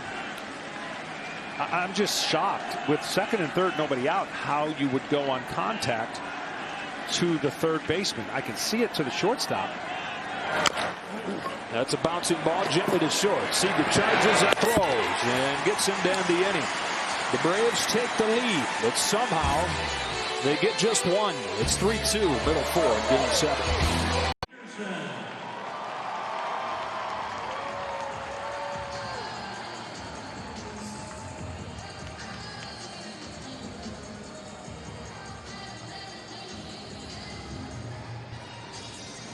Game 7 has been a good one so far. Braves getting single runs in the first and in the second. Dodgers tied it with a 2-out, 2-run single from Will Smith in the third, but the Braves retaking the lead in the fourth on an Austin Riley base hit. Joe Davis, John Smoltz, Ken Rosenthal, Tom Verducci back here in Arlington, Texas, as Atlanta goes into its bullpen. Tyler Matzik comes on to face Jock Peterson, and a rare opportunity for Peterson against a left-handed pitcher. Well, the only way to forget that last inning if you're the Braves is somehow get 3 outs and get back in to try to hit again, because that top of the frame, even though you checked in and took the lead, you feel like you left so much out there. 1-1. Kind of goes back to that conversation about the narratives and the swings. Yeah. I mean, coming into the series, not a lot of people gave the Braves a chance, and then they take a 2-0 series lead, and the narrative shifts. Well, the Dodgers win Game 3 big. And while the Braves are up 2-1, it almost felt like the narrative was that the Braves were in trouble. They answer with a blowout win in Game 4, go up 3-1. The Dodgers have evened the series to force this Game 7 and done trying to predict it at this point. Well, the problem is the probability of a double play in that situation had to be 1%. I mean, you're only thinking about line drive, but anywhere line drive, you should be able to get back because of where the runners were at second and third. So that was the only way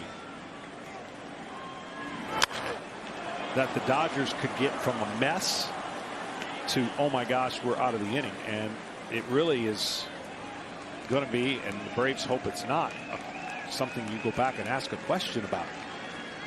Because the general rule, second and third, anything up the middle to the shortstop, second baseman, or first baseman base where they were played, you score.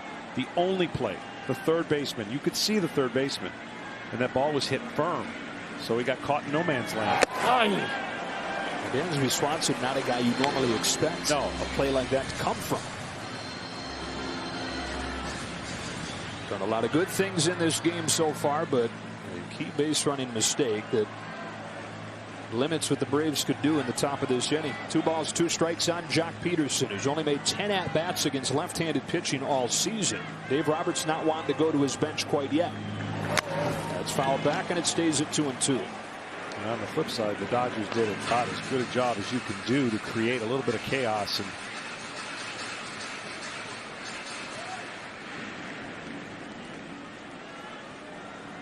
that's like the Dodgers scoring. If you've got to feel like the dugout knows their chances just went way up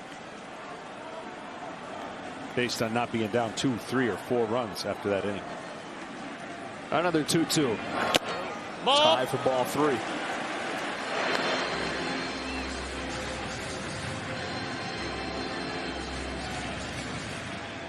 Jock Peterson, 130 career home runs, 121 of those against right-handed pitching. Senga his first time facing Matzik, opening the 4th. Ready for the 8th pitch of this at-bat.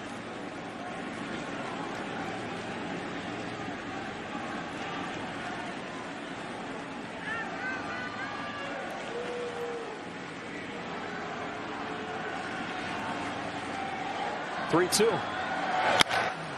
Fly to left. Markakis for out number 1 as we look back at that double play in the top of this 4th inning. Well, you can see it's right in front of you, and right there, there's no chance that Dansby can score, and he's trying to stay in the rundown now, and they ran it so well that Riley on the backside wouldn't commit. He went back and forth, and at this point, he's in big trouble once the tag is made and the awareness of Turner. It was so quick that Trinan now has the opportunity to possibly stay in the game and pitch another inning for the Dodgers if you want, when he was trying to wiggle out of that jam.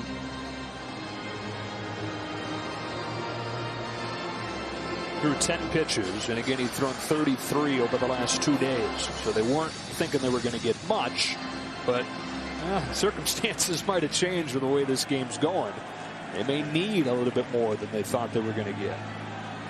Taylor with the bases empty and 1 away. 3-2 Atlanta, bottom of the 4th.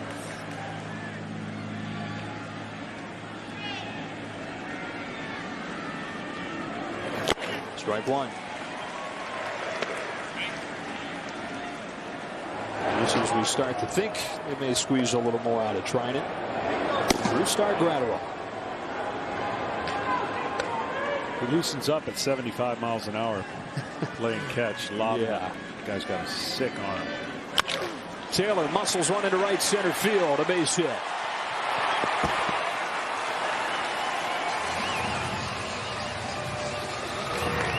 Single for Taylor brings up Betts. Tonight, every time a batter hits a home run that directly hits the hit it here sign, a fan is going to win an RV from Camping World. For rules and how to enter, campingworld.com/NLCS. 23 home runs in this series, and not a single one of them has hit that. Well, we had one that was really close yesterday. Less than 5 feet, it looked like. Record for a series, by the way, is 26 home runs.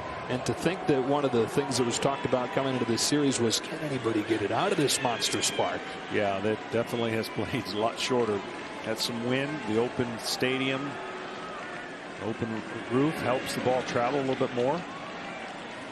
Mookie Betts representing the go-ahead run, takes ball one. Taylor hangs on at first. Darno pounces.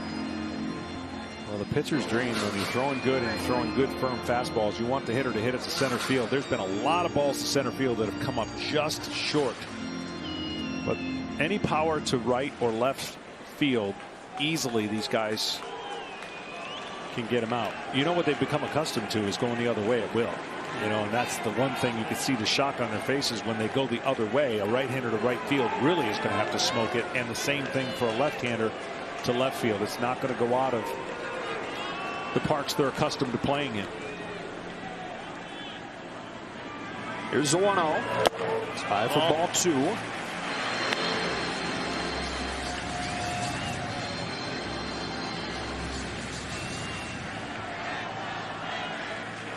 Well, the Dodgers have had their opportunities for the last couple of days to do more offensively. They've reached base in 13 consecutive innings, but only managed 5 runs total. And yesterday in the 3-1 win, all 3 came in the first inning. 2-0. Oh, no. Ball 3. Yeah, but if they keep doing that, that's going to be a recipe for disaster for the Braves. That's the one thing, the relentless attack of the Dodgers is that they just don't give you outs, meaning they don't swing recklessly and allow a pitcher who doesn't have his best stuff to get you out. Coming out of their shoes here if it's too juicy? Probably not, based on who's on deck. Oh, right down the middle, and he took it 3-1. Life of a pitcher trying to go through this lineup. And Corey Seager waiting on deck. How many times are you going to face Mookie Betts and maybe fear the guy coming up next more? The way Seager's swinging it. 3-1. Ball 4. Ball 4. First and second for Seager.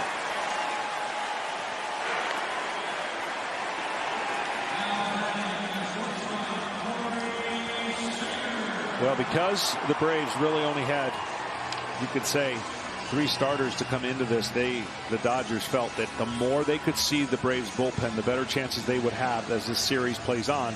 Well, they're going to see a lot of the Braves bullpen in this game. Now, because of what Max Fried did yesterday, going 6 2/3, this bullpen is as well rested as you could ever imagine, playing 7 games in 7 days. Yep. Seager's grounded out twice tonight. Taylor at second. That's at first. A lot of speed out there as Matzik comes home to Seager with the first one. That is yanked to right on a line, right at Acuna for out number 2.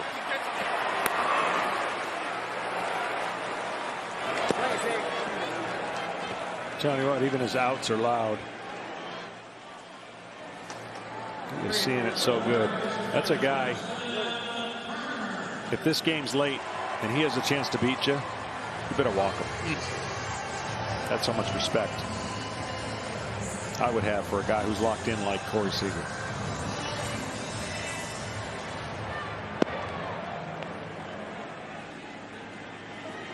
Up to Turner, and the Dodgers again trying to do it with 2 outs, like they've done throughout this postseason, like they did last inning to get their 2 runs.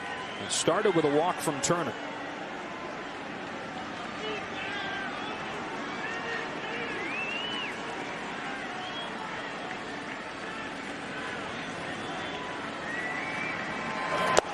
Ball. Little high, ball one.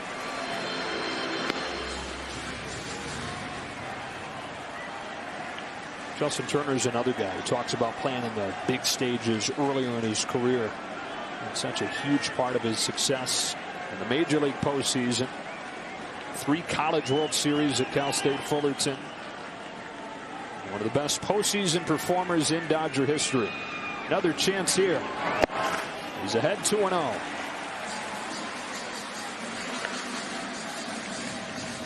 Nobody's driven in more runs in postseason history. And always caveat of there are more games these days, but 39 RBIs, 7 trips. Only Duke Snider has hit more home runs in the postseason for the Dodgers.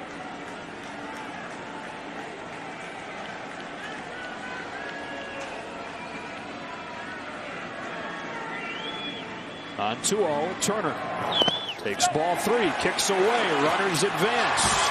Tying run at third, go ahead run into scoring position. Not for nothing, but Tyler Matzik is not picking up. I mean, they might do this all the time, but he's not picking up the plate in time for me. He's looking at the runner and then starting the home plate. And now he's worked himself into a really tough jam here with Muncy on deck, 3-0 count.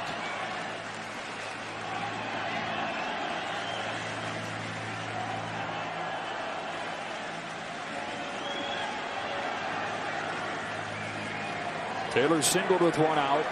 That's walked. Second and third for Turner, who waits on this 3-0. Green light, comes up empty, strike 1. See, that time he just looked straight at home plate. It's okay to take a check and look at the runner, but then at some point you pick up your spot so that you can deliver the ball to that desired location.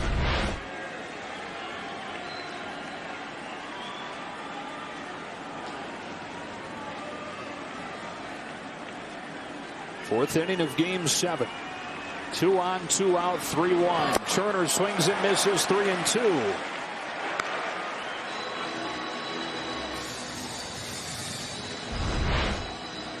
Last 2 fastballs, top of the zone by Turner. Doing it again. I'd be tempted to, if I trusted the slider to go right. I know it's easy to say, well, just to pump another fastball. I'd be leery of 3 in a row to Turner. But these are the decisions you got to be completely confident on what pitch you can make here. 3-2. Here it comes. Stuck with a fastball, but missed inside to load the bases. Turner's second walk, and it brings up Max Muncy, who has come up in this spot in this series and hit a grand slam as part of that 11-run first inning in game 3.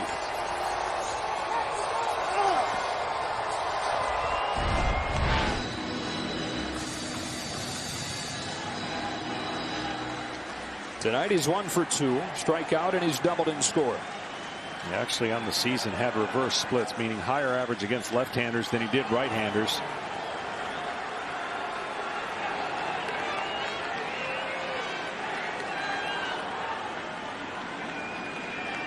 Bases loaded, 2 gone, 4th inning. Muncy takes the first one in the dirt. He chases at a lower rate than anybody in the National League.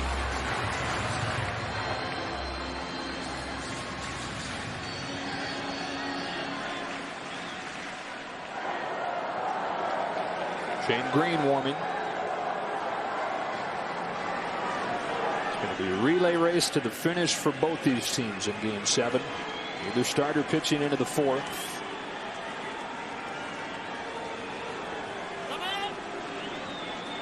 Well, the Dodgers are looking to deliver a back-breaking blow. I mean, you're talking about what just happened 15 minutes ago or less, to now having a chance with 1 hit to take the lead. Just by how many on what that hit does. On a 1-0. Perfectly placed fastball, 1-1.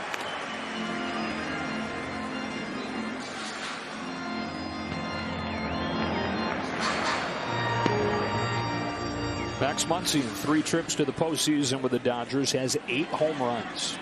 Includes a walk-off in the World Series and in that 18-inning game in 2018.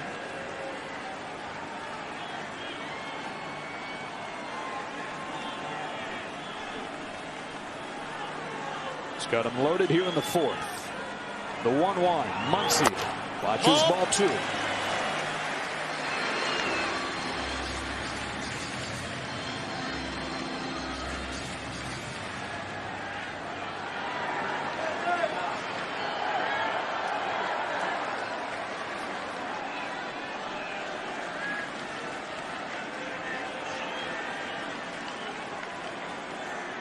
A hit and 2 walks to load him up for the Dodgers.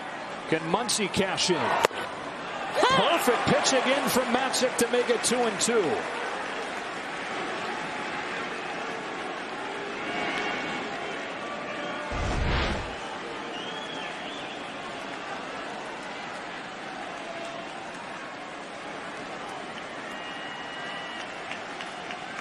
Very close on both ends. Fastball's up top of the zone. Muncy only weak spot where he'll expand the zone. Rarely does he go in or off the plate swinging wildly. Bases loaded, 4th inning, 2-2, got him swinging, and Matzik gets out of the bases loaded jam. The Braves 3, the Dodgers 2. Back after a word from your local Fox station here in Game 7.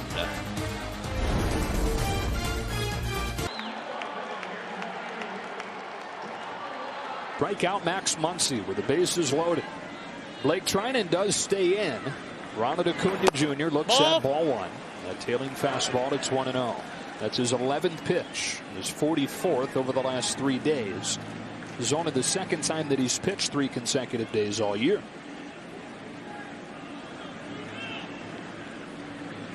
Well, the biggest thing to remember in these games, which is so difficult when you're out there, is to not forget about pitching. They're so stuck on every pitch, having the max effort, spin it as hard as you can, throw it as hard as you can, and you can work yourself into some tough situations if you forget that you still have to pitch. And that's why these games are so interesting, because the stress, how important it is, what it means, it's hard to put that aside and have your brain not think all those things and compute when you're out there to have tension. And tension takes you away from your true mechanics and your ability to feel the baseball, feel the bat, throw, everything. 2-2 on Acuna.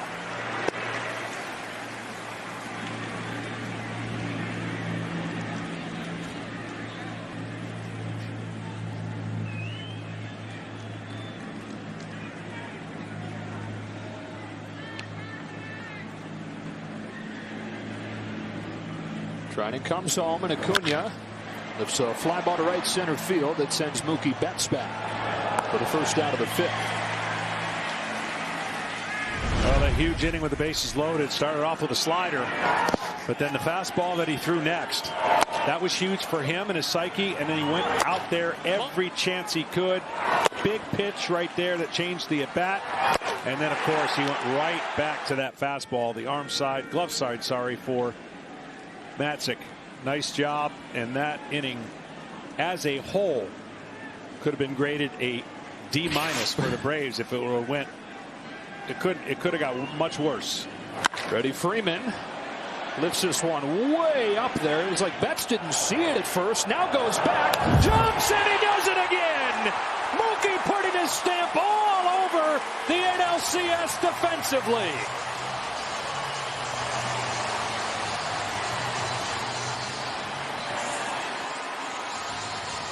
That's how you do it. Watch how he times. This is a taller fence than center field, and he gets way up. He knew the timing. Once he tracked the ball, he knew if he jumped before the fence, too many times you get too close to the fence and the fence knocks you down. We saw that in center field with Pache, and I'll tell you what, between Bellinger and Betts, we have seen some classic game-changing moments. 8-foot wall out there, almost hit his head on the rim. But it's the way he put himself in position to do that. Ozuna ball one. Well, we saw Pache earlier in this series. He got flat-footed and he got against the wall, and the wall didn't allow him to jump. He could have caught a couple already this season. There's an art to it. There is. Tremendous play. This man here was robbed by Betts yesterday. 2-0 on Ozuna. It's an 8-foot wall out there. I love it. I wish there were more walls right about that height. Well, you can see some of the dimensions of the wall actually get higher based on where they are. The bullpen wall is smaller in height, but then it jets up a little bit taller there where you see the extreme networks. I would vote for every wall being like 6 feet. Oh, yeah. And in the hands, little flare to first. Muncie's got it. Mookie Betts, 4-time Gold Glove Award winner. Game after game, night after night, play after play for the former MVP. Halfway home in Game 7. How fun is this? Fantastic defense in this series. Some highlight plays, guys climbing the ladder to bring them back. Mookie Betts with the most recent one up over that 8-foot wall to take away what might have been a home run from Freddie Freeman. And it stays 3-2. Incredible. Nothing like robbing a home run. You've done it before. There's so many evidence. times. In BP? Yeah. Kidding me? There's a card of you doing it. Yeah. Right? Shane Green. So just one inning from Matzik as Green comes on for Smith, Bellinger, and Pollock. Strike one. Started him with an off speed. Will Smith has driven in the 2 Dodger runs in this game, back in the 3rd. Green had yesterday off, but pitched 3 straight days before that, games 3 through 5.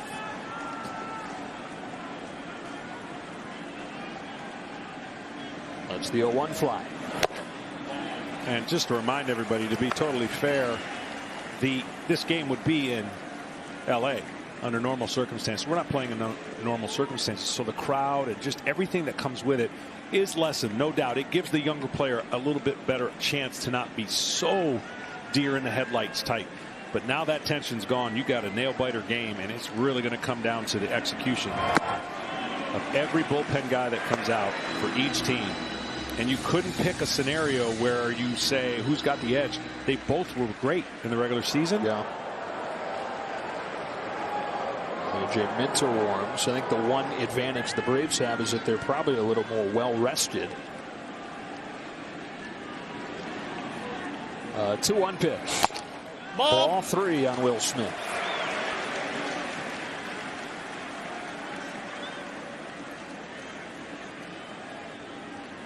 And I don't think either manager from this point on is going to let one of his guys get in too big a trouble. Now they got to face 3 guys. Shane Green's got to face 3 guys, so that's the minimum.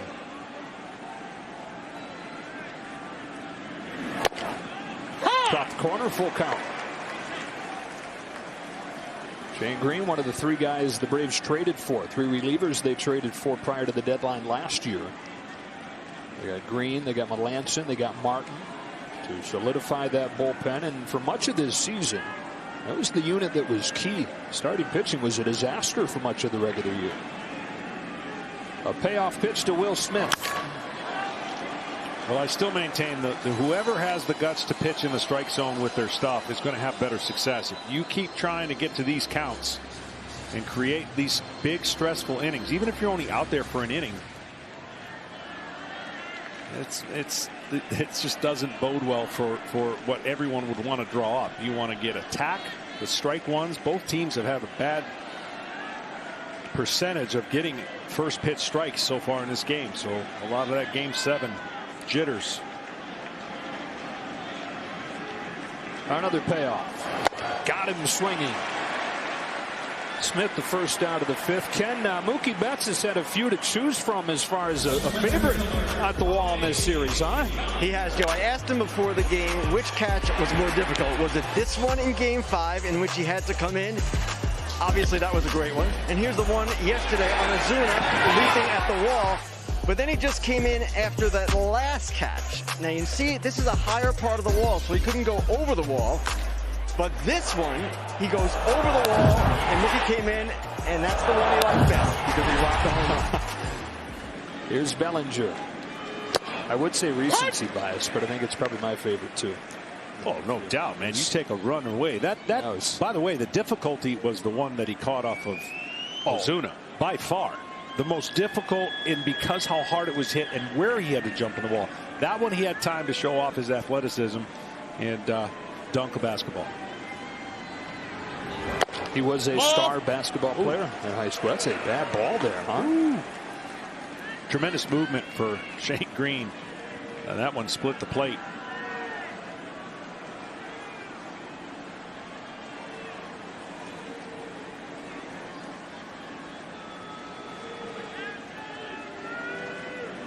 Green to Bellinger with a 1-1. Ball. Ball 2. Saying you don't give it to me at the knees. You didn't give it to me belt high. Where do I got to go? He loves that backdoor slider against left-handers where he's trying to give the illusion it's a ball the whole time, and a last-minute break catch the outside part of the plate. That one was just a little too low. But the sinker that he throws in the front door sinker where he gets Bellinger to buckle was a strike. Ball. 3 balls, 1 strike.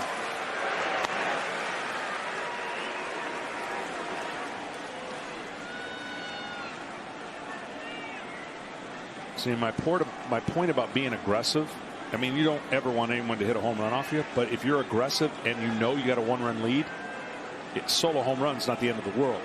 It's the walk that creates a bigger rally for whatever reason. It's amazing how it works mentally. You just feel like you just gave a guy a base that he didn't earn, even though he earned it by not swinging. There have been 9 walks in this game. That already ties a Game 7 record. Got to go back to 1909 to find the last Game 7 where there were this many walks. 3 of the 9 have come in to score. On a payoff, Bellinger takes ball 4. There's number 10. History in terms of walks in this Game 7. A 10th for these two teams. Tonight's telecast is sponsored by Progressive Insurance. Save when you bundle auto, home, or motorcycle insurance.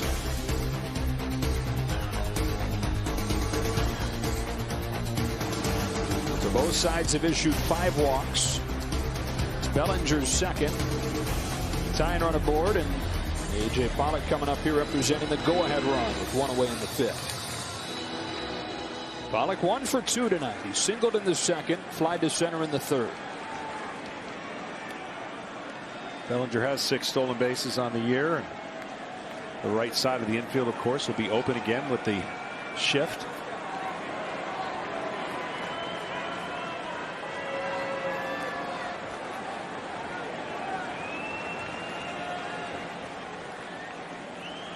Green's first one to Pollock. Punched in the ground right to Albee. Shovels to Swanson. Tailor-made double play to finish the 5th.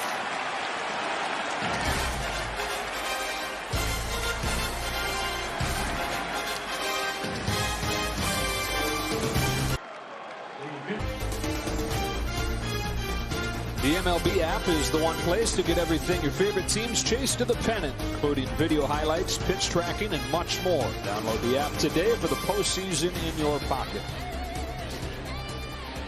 On to the 6th. Bullpen door opens again, and Brusdar Graterol comes out for the heart of the Atlanta order in a 3-2 game.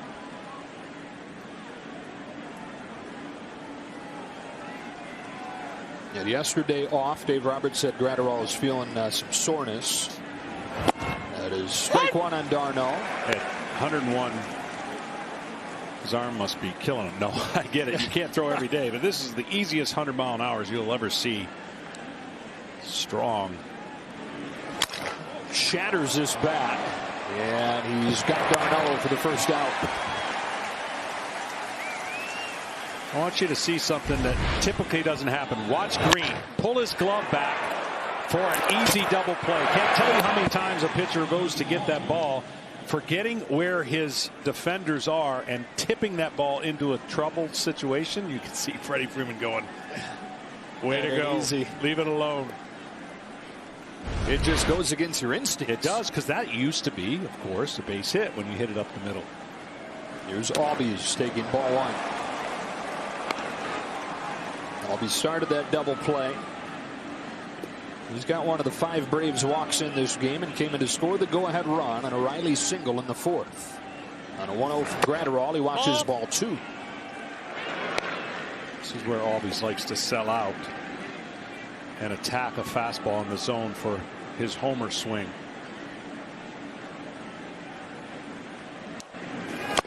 And he stayed off of it, but you can see what he wants to do. He's got that momentum and leg kick. And you mentioned his size and height, but boy, oh boy, when he gets his pitch, he can crush it. On 3-0, he takes ball 4. 4-pitch walk and a 1-out base runner for Atlanta. We got late afternoon NFL action tomorrow. A special edition of the NFL on Fox with the Chiefs and the Bills making up the rescheduled game from Thursday night. 4:30 Eastern, 1:30 Pacific on Fox, NFL Network, and streaming on Prime Video. Where in the world is Joe Buck? He'll be doing that game. Yeah. Dansby Swanson with 1 on and 1 out. He's in Tampa Bay today. Be back here with you, game 1 of the World Series. Inside and a ball on Swanson. Now Swanson has really started to turn it on as Arias turns it up in the Dodger bullpen. Swanson a home run and a walk today after he went 3 for 4 in game 6.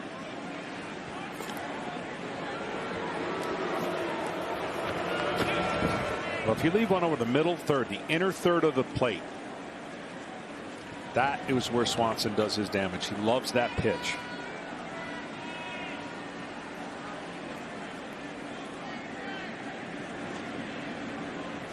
Ooh. Well, you can get away with it a little more when it's 99, I guess. Yeah. Middle.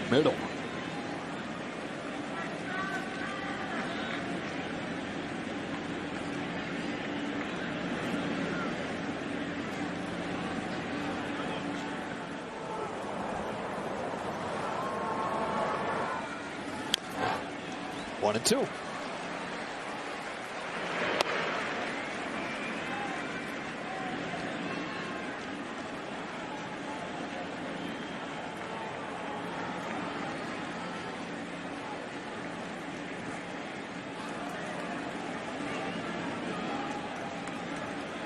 Put away pitch against Swanson usually is a slider.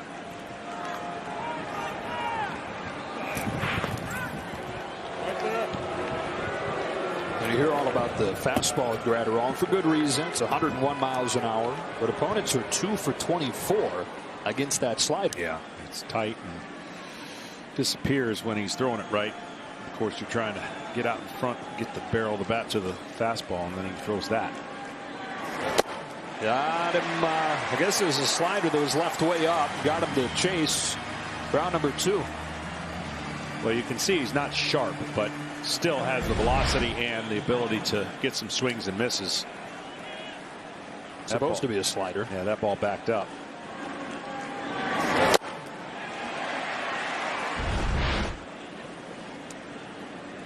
Would you believe that Brusdar Gratterall has the lowest strikeout rate in the National League? Well, part of it has to do with the sinking fastball versus a four-seam fastball. Sure. And so what happens is, you know, even at 100, you're able to track the two-seamer a little bit because of the movement. The four-seamer gives more of a hop to it, and you could pitch up in the zone. Here's Riley. And so that's why a lot of people typically will tell you, or a lot of people in the analytical world, if it doesn't have a certain number or spin rate to it, abandon it and go with something else. With the style of hitting of where everyone's trying to barrel up balls and square them up,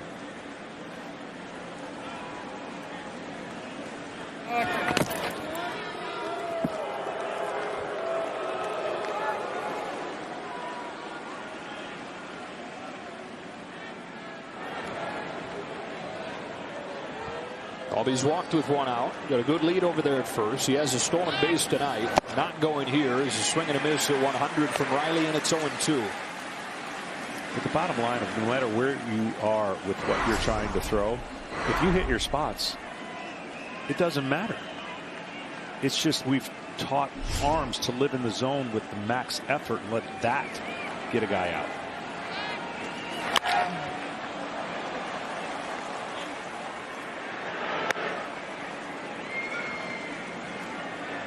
Only 22 years old. He was originally part of the Mookie Betts deal, going from the Minnesota Twins to the Boston Red Sox, but the Red Sox didn't like the medicals, didn't like some things they saw in the physical, so they pulled out of the deal. And the Dodgers said, well, we'll take him, and traded Kenta Maeda to the Twins to get him. That is taken for strike 3. And back-to-back kills to finish off the 6th for the 22-year-old out of Venezuela. His Dodgers trail by a run in Game 7. They've got 8-9-1 coming up. That includes Mookie Betts. Back in a moment. Available only on 5G-enabled Android devices. To the bottom of the 6th we go here in Game 7 with the Braves in front 3-2. And the man that started Game 5 and was fantastic, A.J. Minter. How about 7 Ks over 3 shutout innings in his first career start? You know, it was incredible. You just wonder how much he has in the tank for this game. The terminology we always used to use in our game was he bowed his neck, meaning he went as far and as long as he could, and he did an incredible job. And now he's looking to get an inning closer. A pinch hitter. Sorry, John, pinch hitter here. Kike Hernandez for Jock Peterson. He takes ball 1. Just a quick note on that ball that Freddie Freeman hit that Mookie Betts caught. I was intrigued. I know we're not in L.A., but would that have been out of L.A. Dodger Stadium? And the answer we got back was no.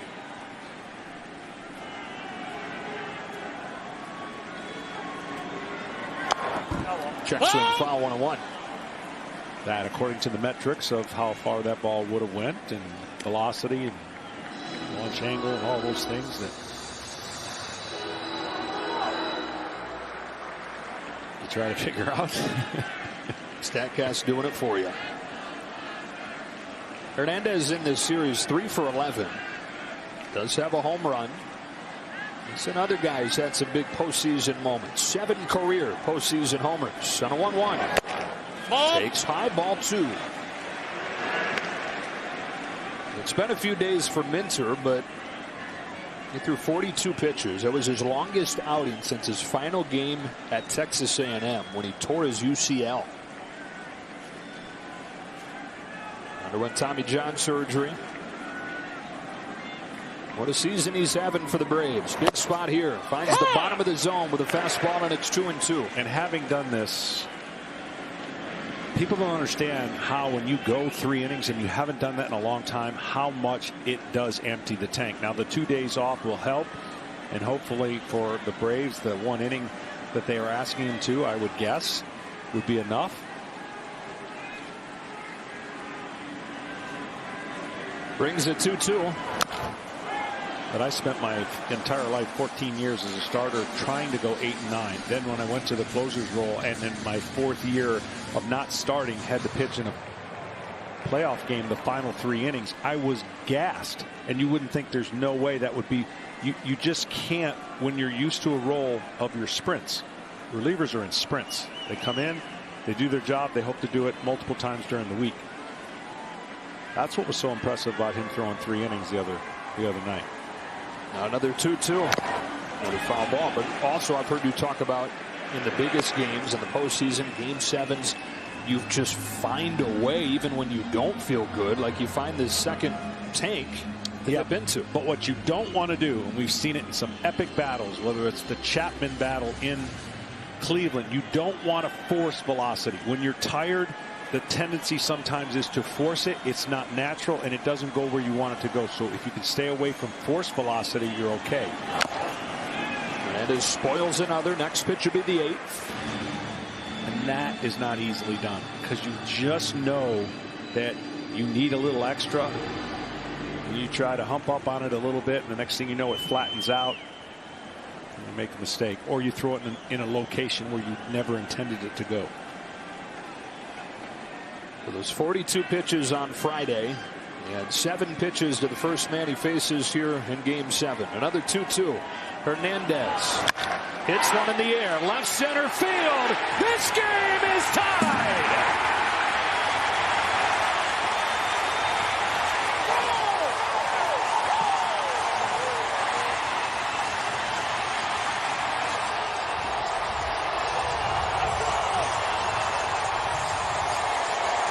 On the 8th pitch, his 8th career postseason home run, and it's 3-3 in the 6th inning of Game 7.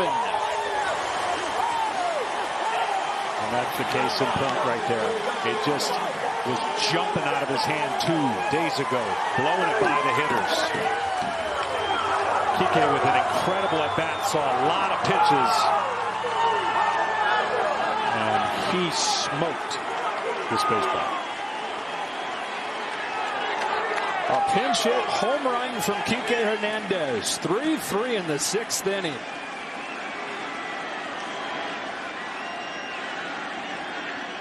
Chris Taylor now takes high ball 1. This right now is giving you everything you hope you get from a Game 7, which is a gift in itself, but tied up into the late innings, winner to the World Series.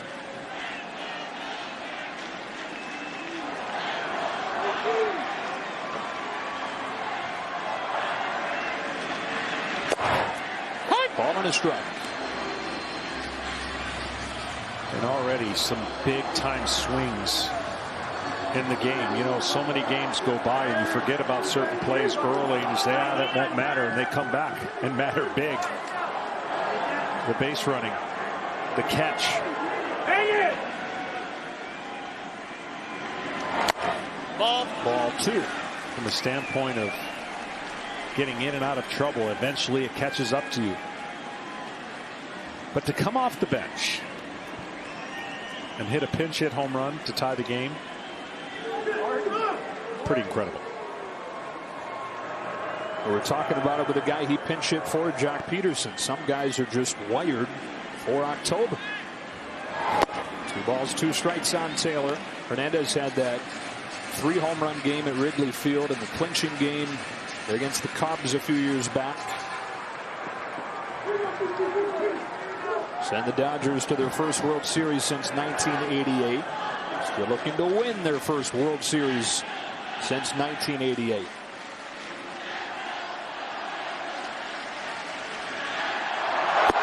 Trying to come from behind in the series and trying to come from behind in Game 7 to get there. If you're the Dodgers, you feel like you're the best team, and you have that right to feel that way because you played all season like that. But there's so much pressure on them, and they've been able to rebound and come back. And they have basically played an elimination game for 3 straight games.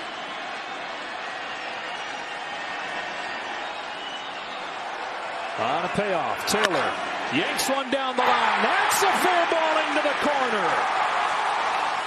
Taylor follows the home run with a double, and the go-ahead run is in scoring position with nobody out.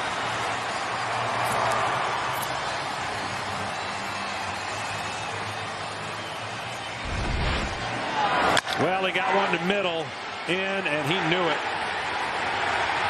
Absolutely knew it. And the Dodgers are starting to feel a little more comfortable. Man on second, nobody out, and again, Minter. I'll say it for him. He ain't going to say it, but the gas tank, you could understand, is a little bit low, and he has and will try to get through this next hitter. By the way, just the second pinch hit home run in Game 7 history. Troy O'Leary for the Cubs and a loss to the Marlins in the 0-3 NLCS. Now it's Betts. A chance to give the Dodgers their first lead of the night. First one from Minter is very high, ball 1. And here is an instance where the 3-batter minimum is playing a role, because you know Brian Snitker sees the same thing that you do. He just doesn't have it. But he has to face Betts to fulfill that. He does have to face Betts, and the reason I felt that he was a little bit, the way that he's thrown his fastball up and out of the zone tells me all I needed to know, and he's trying to pitch with his secondary pitches.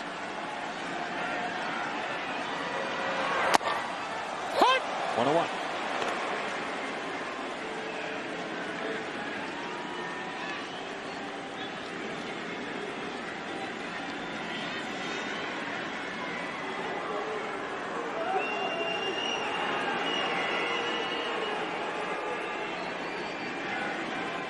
Dodgers have not led in this game 7. That slips one in the air to center field. Pache moving to his left, settles under it, makes the catch. Taylor advancing to third. And the go-ahead run is 90 feet away with one gone in the 6th.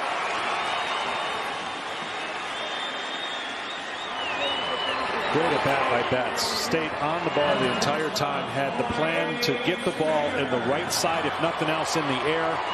Moves him over to third for their hottest hitter. Now the Braves have to bring the infield in, which makes their hottest hitter even more deadly if he squares anything up. Well, he's fulfilled the 3-batter minimum, and Chris Martin is warming. But lefty on lefty, Brian Snitker elects to leave him in to face Seager. Infield pulled in. Hottest hitter on the Dodgers stands in on the first pitch. He watches a perfectly placed fastball, 0-1. Best fastball of the night. He stayed on it and stayed through it.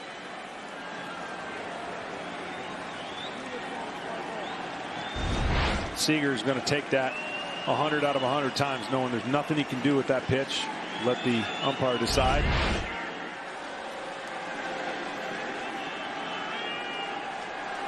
Seager takes ball 1. And that one he overthrew.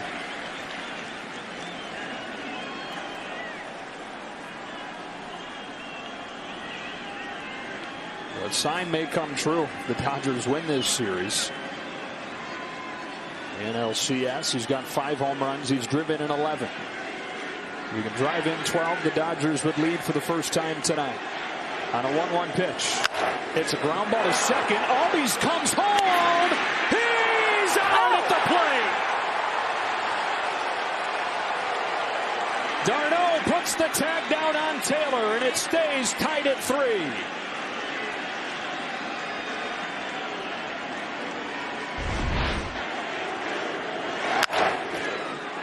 That big hop right there could have been trouble. And Darno goes over and applies the tag. And that'll be it for Minter. Dodgers have tied it, but the go-ahead run cut down at home.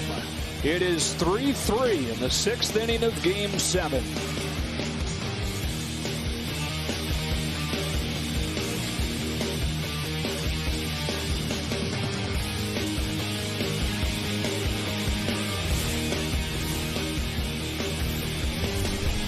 You've committed to slide head first. You have no chance against the catcher.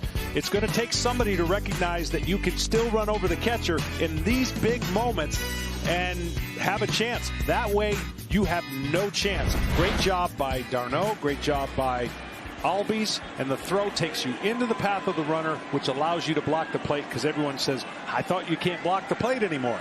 Well, in that case, you can, and somebody's going to have to run in and change the flow of that play. Chris Martin is on for Justin Turner, and he pours in strike 1. Martin yesterday, John, threw a career-high 30 pitches, and so Brian Snitker banking on the fact that there are 2 outs here. He'll be able to get the job done quickly and not have to face 3 hitters. Perfect scenario to come in, and like you said, unless it's a prolonged inning, Snitker could change after he gets the last out.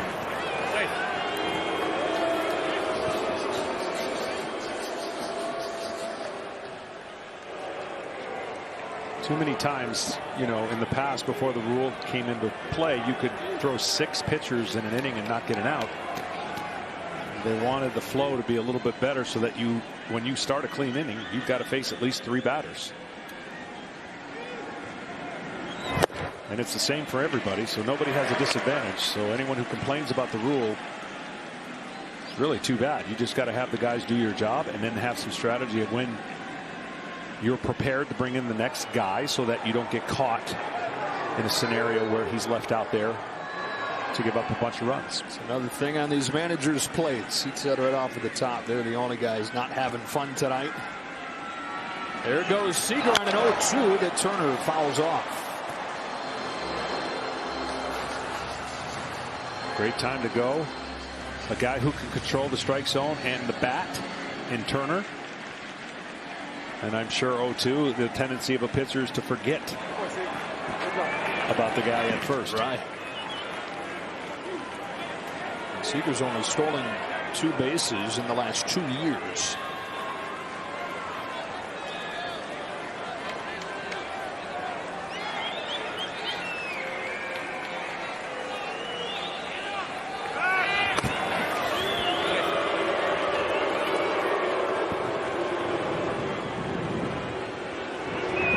Well, in the first 6 innings, I can't remember too many. I've been blessed to do a bunch of these games now as a broadcaster and playing a bunch of these games. It's about as much action as you're going to see in 6 innings with the twists and turns being what they are.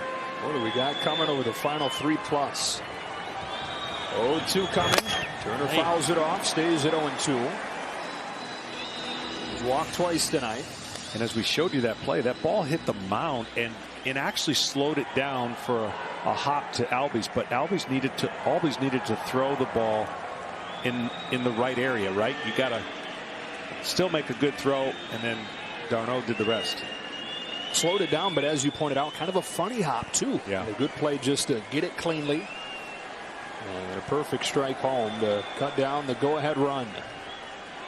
Another 0-2 pitch to Turner, and a tie game in the 6th. Spins away, ball 1. Here's the hop. He hits the ball on the ground, takes a couple bounces, and then watch right there, up in the air, which allows Albies to gather and make the best throw he can.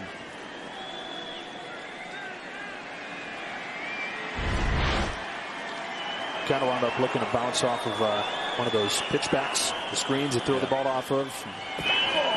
And you might ask yourself, what are the Dodgers? The Dodgers had the contact playing on, which means any ball hit, you're going to go and force the action late here in the bottom of the 6th. You might say, well, you got Turner up. You know, why would you risk that?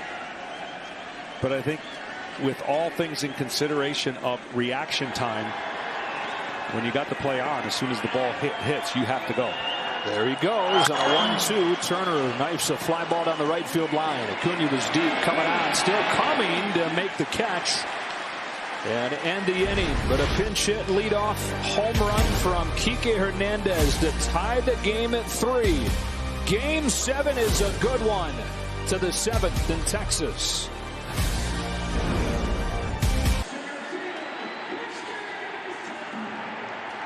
NLCS presented by Camping World. Tied at 3 to the 7th inning in Game 7. Back into the bullpen they go. Julio Urias, who is the winning pitcher in Game 3 on Wednesday, just 1 run over 5 innings and really pitched very well. And it comes back here in the 7th and a tie game. Pinch hitter for the Braves, it's Johan Camargo. Swings and misses, strike 1. Camargo has a big swing, as you just saw right there, but Urias has a big arm. I mean, this could play out where you could have Urias finish the game if the Dodgers wanted him to.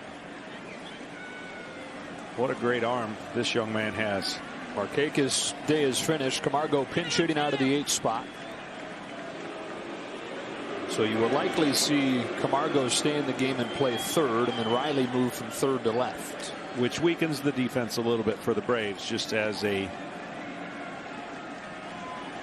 note of what Riley has been at 3rd. He's become a much better outfielder, but way better 3rd baseman. Camargo chases here quickly, 0-2. Urias has a power changeup. You saw right there. Fastball, good breaking ball. And I think he's one of those guys meant for this type of game. I mean, he is, as a young player, been through a lot. 2 major surgeries and injuries to overcome. And just another byproduct of the Dodgers. Great arms, develop, and they're ready when they come up. Like, that's the biggest thing people don't talk about. They're ready. A lot of guys come up in the big leagues, have the stuff, but they're not ready.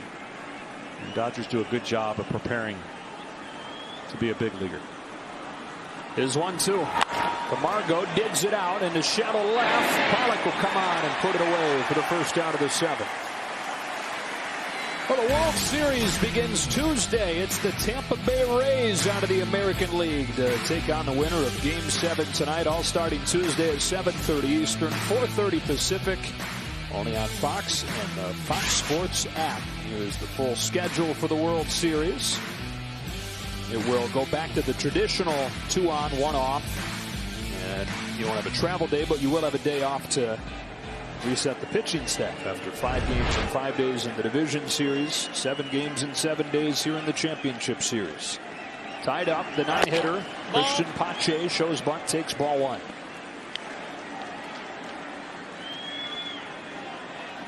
Pache walked and grounded out.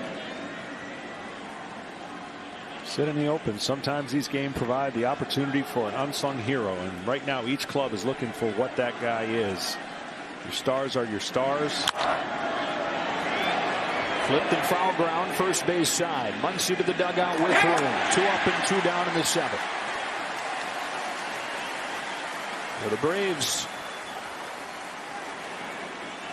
in a 3-3 game here in the 7th with the Dodgers. Top of the order with Acuna coming up. Would not throw a first pitch fastball here. As aggressive of a hitter as you're going to find. And 5 home runs on the first pitch of the at-bat this year alone.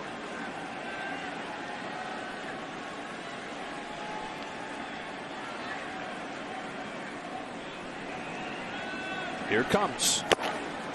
Fastball to the top of the zone. Gutsy and a good pitch. Oh. Gutsy is right. Well, you've seen Acuna hit a ball a mile many times. Urias gets strike 1 on him. Home with the next one.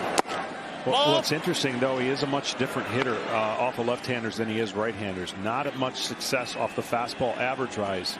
He actually does better with the curveball and the changeup off the left-handed pitchers as opposed to right-handers. 2-1.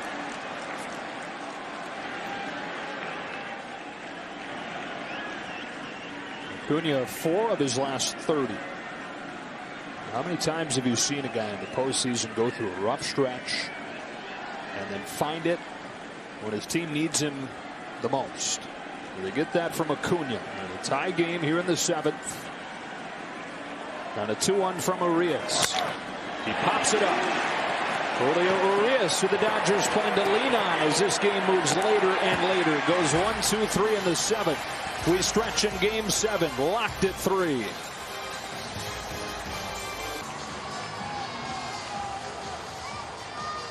Winner to the World Series to take on the Tampa Bay Rays.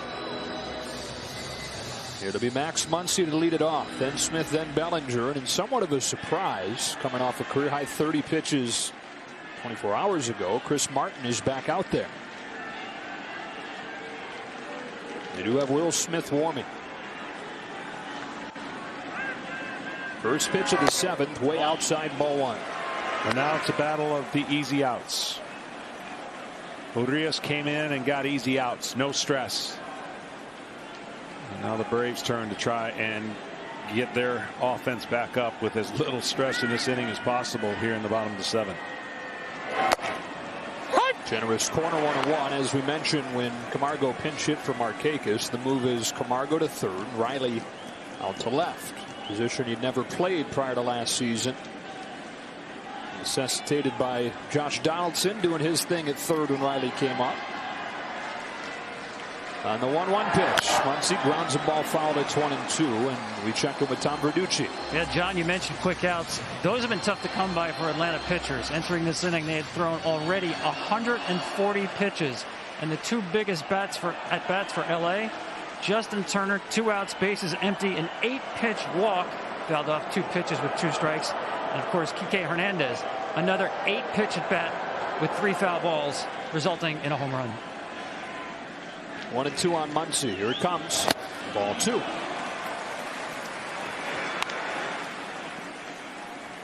It's hard. You tell yourself you want to make the perfect pitch every time. You don't really need the perfect pitch. You just want to execute early, and these teams can and will make early outs if you hit your spot. If you don't,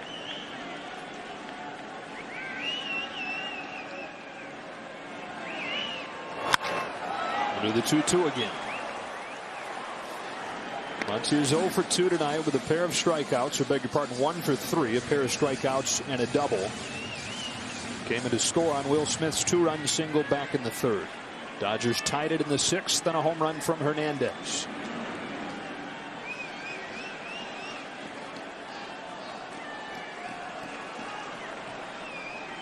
Smith waits on deck. Max Muncy leading off the 7th. Swings and misses. Strike 3, 1 gone. Tonight's telecast is sponsored by T-Mobile, your ticket to the game with America's largest 5G network. And by Camping World, making RVing fun and easy since 1966. Could we be headed for a walk-off home run? Only been 2 in Game 7 history. Aaron Boone, the most recent, for the Yankees over the Red Sox. Bill Mazeroski, the other. As Will Smith comes up with 1 gone and takes 1 down the middle, strike 1.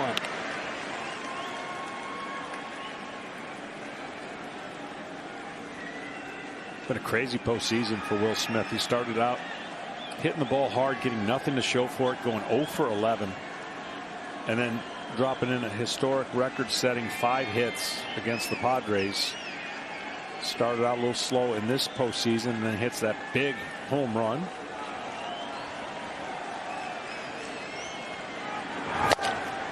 Behind 0-2. And then the big base hit that drove in the 2 to tie the game.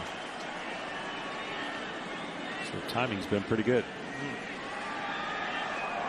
For the 25-year-old in his 2nd big league season. Hit 15 home runs in 54 games last year in his debut. You know, he's even better here in his 2nd year. Waits on an 0-2 from Martin. Back-to-back strikeouts for Martin. 2 gone in the 7th. And now a quick word from Bacardi.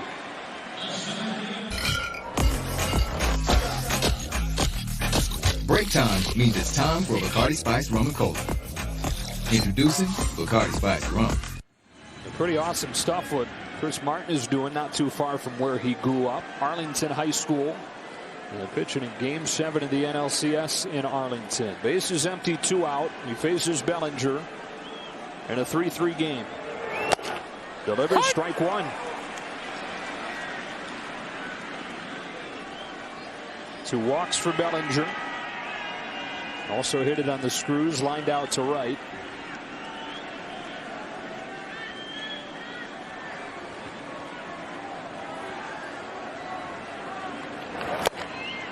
It's a ball. It's 1-1. Most of everybody this year has been beating Bellinger up and in, trying to crowd him. If he gets his hands extended and his arms extended, he can hit it a long way. A couple times he's hit it to center field, shaking his head, can't believe it didn't leave. But strong down, not as good up. On this 1-1, Bellinger watches it miss away. Ball 2.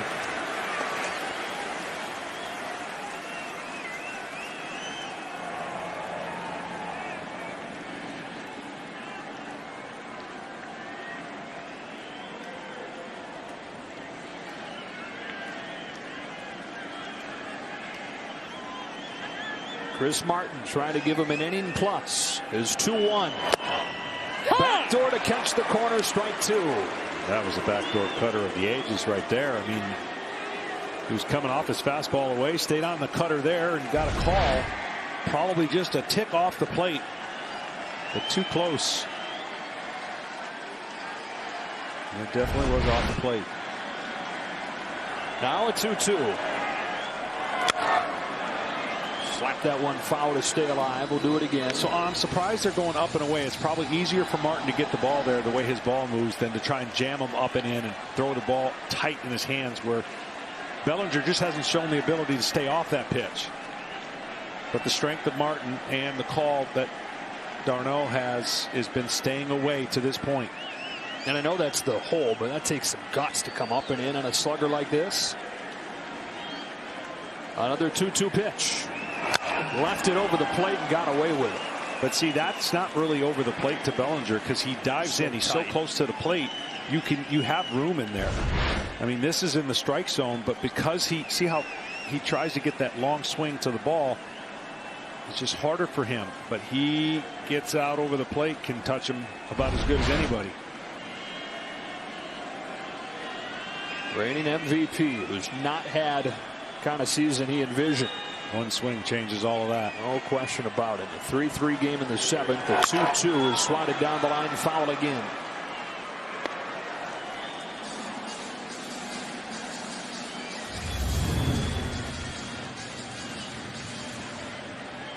Bellinger, who was the Rookie of the Year in 2017, was the MVP last season.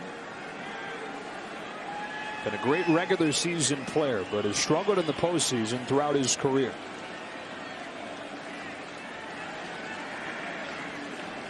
Eighth pitch has been the magic one tonight. This time he hits the ball to deep right field. Cody Bellinger has done it, and the Dodgers lead in Game 7.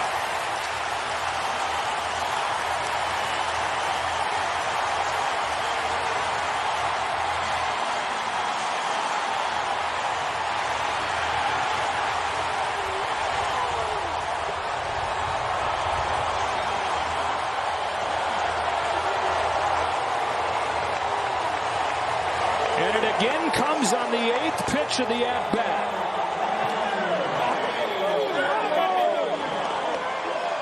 Tell you what, they didn't get it in. That ball is over the middle of the plate, and he can handle that pitch. Getting it in, inside, jamming him. But credit Cody Bellinger for not missing the pitch he had to get. Putting his team ahead. Wow.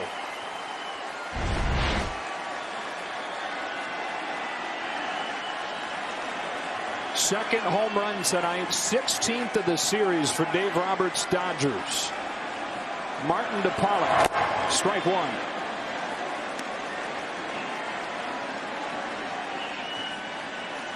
Bellinger was the MVP of the NLCS in 2018, even though the average was low, similar to how it is this season, on the strength of a Game 7 home run. He's homered in Game 7 again, this one giving the Dodgers their first lead of the night.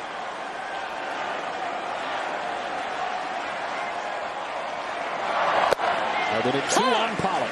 Well, the amazing thing about that hole at bat is they stayed hard with him with fastballs. Didn't go to the curveball, but the bottom line is just never got the ball inside and up. And he fouled off enough pitches away, to his credit, to spoil and turn it into a long at bat.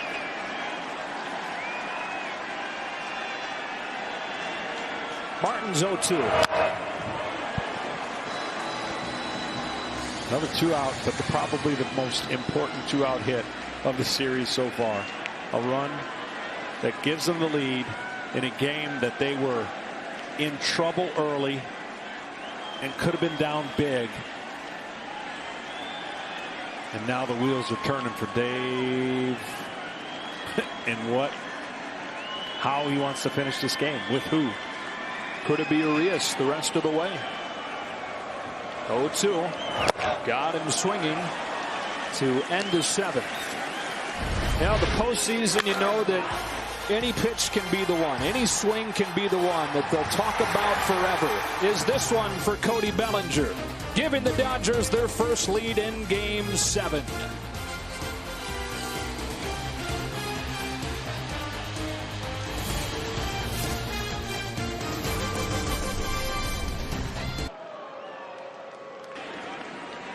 A Hernandez home run tied it in the 6th. A Bellinger home run gives the Dodgers the lead in the 7th. Here we go to the 8th. It's Freddie Freeman taking ball 1 from Julio Urias. As 2, 3, and 4 come up for Atlanta. The Braves are trailing for the first time in Game 7. Freeman. Cracks one back foul. It's 1-1. And with the National League MVP, Freddie Freeman, and he has kept up that performance here into the postseason. Now he's 0 for 2 tonight. And in this championship series, when he drives in a run, Atlanta is 3-0. When he doesn't, they're 0-3. On a 1-1. Freeman lifts it down the line to left towards the corner. Long way to go. Fading to the seats in foul 1 and 2. So there might have been just a little bit too much celebration. Watch right here. I never understand these, but that one jacked up his shoulder. You won't see it right there, but you'll see it as he comes down. He won't do the second one, and he turns around, and then he heads down and winces. And it's his right shoulder. Hopefully nothing is major with that, but man, oh man, always makes me nervous in those celebrations. Fouled off. It stays a 1 and 2, and then when he went out there to play outfield to open this inning, he was shouting over to his teammates, kind of rolling his shoulder around. Yeah, I'm telling you, it popped out. Is what he's saying. Came out of the joint. And as a left-handed hitter, that's your lead front shoulder. I'm all about excitement. I'm all about high fives, but I've never understood the elbow, whatever you want to call it. It exposes so much, and it's so violent at times. But hopefully it's not a big deal for him, because right now the big deal is he hit that home run that could end up being, as you mentioned, one you talk about for a long time. Freddie Freeman in the heart of the Braves lineup trying to have something to say about that. 1 ball and 2 strikes. Second inning of work for Julio Urias. Fouled off will do it again.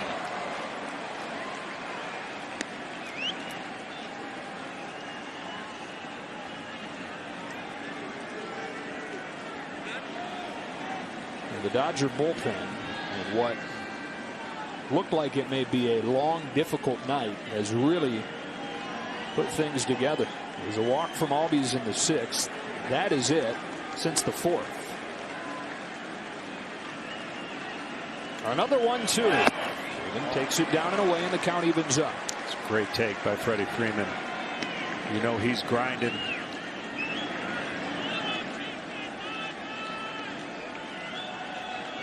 Best chance for the Braves to score is right here in this inning. Ozuna and Darno coming up. 2, 3, and 4. 2-2. Ball. What a take, and he's worked it full.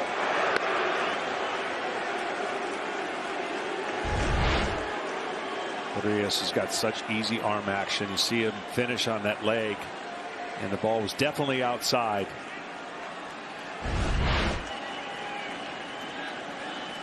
On a 3-2, Freeman swats a line drive to center. Bellinger is there for the first out of the 8th.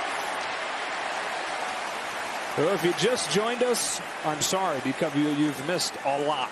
You've missed a really fun game with some huge moments. The Dodgers in front 4-3.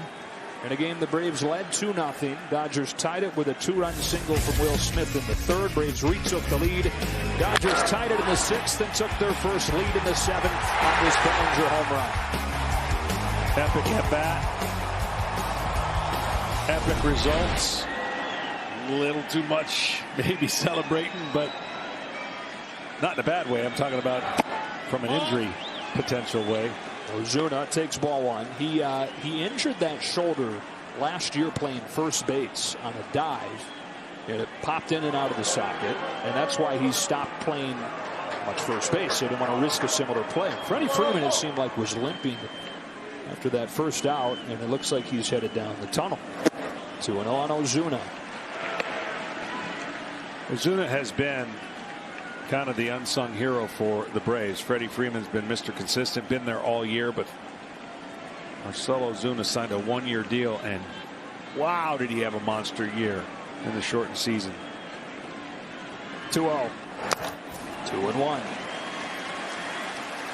Led the league in homers, led the league in RBIs. I mean, what a pickup on a 1-year deal for a guy who had some average seasons in St. Louis, a little bit underwhelming. But he's put together best year of his career. He had flashes earlier on in his career in Miami of what he could do. But he's healthy and had an influence amongst the players that Brian Snitker said he's loved having him around. Takes very high here. 3 balls, 1 strike.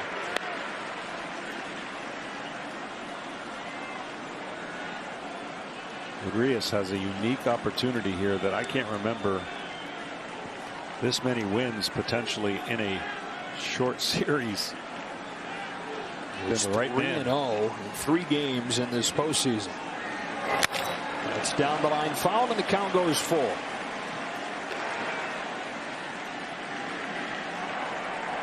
Guy's had, seems like, a changing role throughout his career, going from being the can't-miss prospect to fighting through injuries to back and forth between the bullpen and the rotation.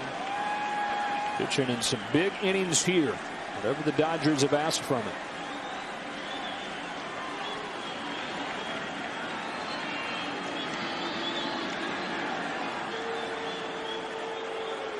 The mound visit from Smith. And now a quick word from Google Cloud.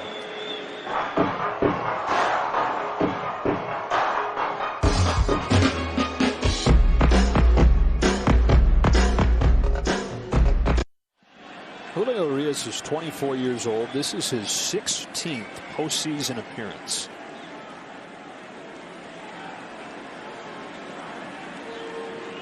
First pitch in October when he was 20. The youngest pitcher ever to win a postseason game. His 3-2 is punched at first, and Muncy's got it. 2 gone.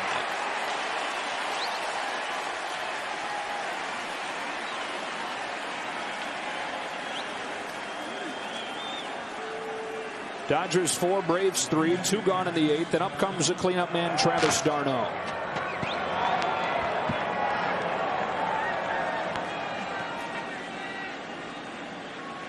d'Arnaud is 0 for 3 tonight. Numbers in the NLCS not good, but it's been a monster season for another great offseason signing for the Braves.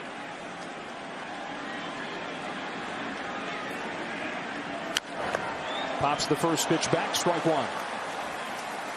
d'Arnaud's 31. The story's been told several times by now, but quite a ride to get to this point. A former first-round draft pick, traded a couple of times for 2 Cy Young Award winners.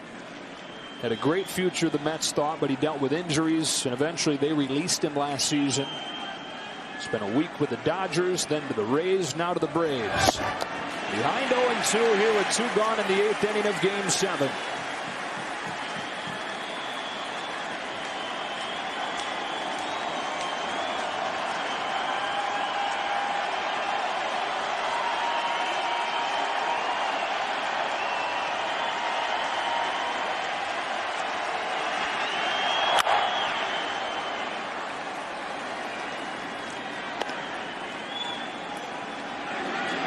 Both these teams undefeated coming in to face each other.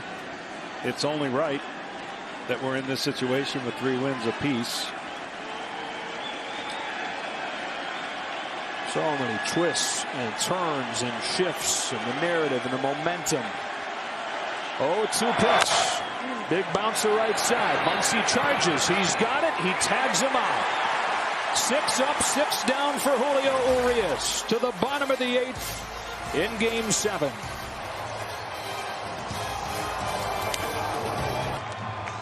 Your resume today. Authentic caps, tees, jerseys, hoodies, and more. Get all your postseason gear and cheer on your team at home with the official source, MLBshop.com. Dodgers ahead of the Braves 4-3. Bottom of the 8th inning of Game 7 with Mark Melancon, Atlanta's closer, who last pitched on Tuesday in Game 2, coming in trying to keep it a 1-run game. Kike Hernandez. Got a pinch hit home run to tie the game back in the 6th. And a huge, again, momentum switch.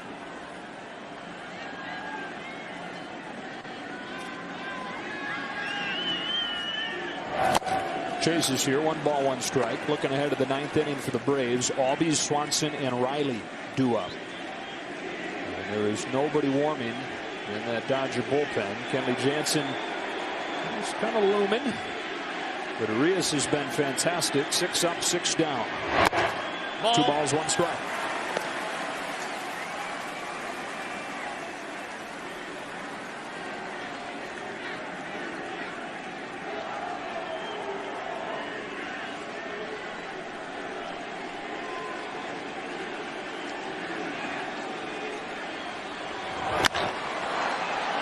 Spinning fly ball to Pache in center. Hernandez, the first out of the 8th.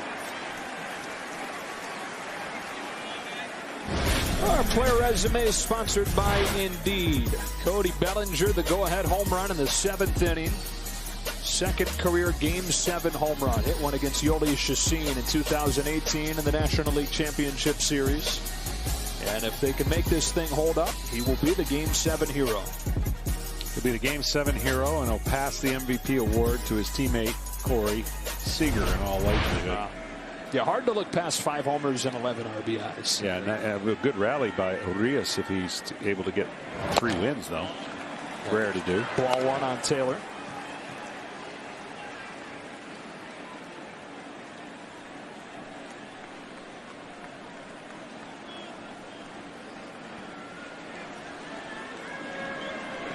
Well, the Dodgers trying to do something they've only done once in their long and storied history, and that is win 3 consecutive elimination games to win a series.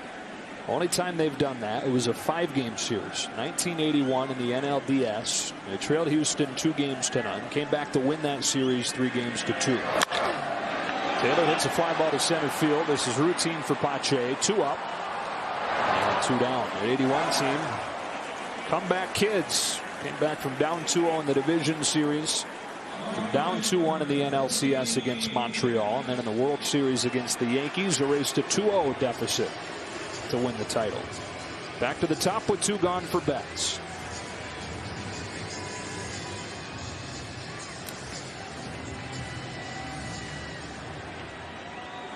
Eighth consecutive division title, looking for a 3rd trip to the World Series in 4 years.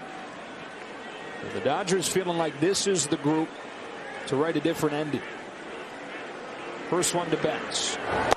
Drops in, strike 1.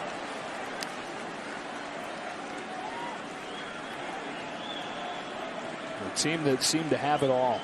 43-17 during the regular season. By 6 games, the best record in the league. Oh! Other than 2. And they find themselves behind in this series by 2 games twice. 2-0 and 3-1. Forcing Game 7. They're now leading Game 7 in the 8th.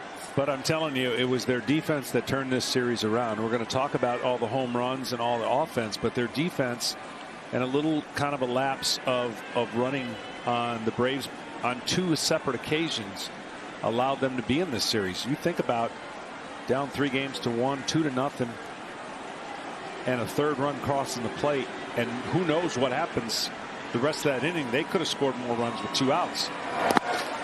That stops that, goes 2-0. Dodgers come back and win. Same thing here. A catch that you could argue one of the best catches, robbing a home run. They changed the momentum. It's their defense that gets underrated because you talk about their offense and their pitching. Well, first in runs, first in ERA, but first in a lot of defensive measurements too. That has shown up in Game 7 and throughout this series. The Braves, meanwhile, if they're unable to rally in the 9th inning, it'll be hard for them to look past some of the mistakes on the bases over these last few games.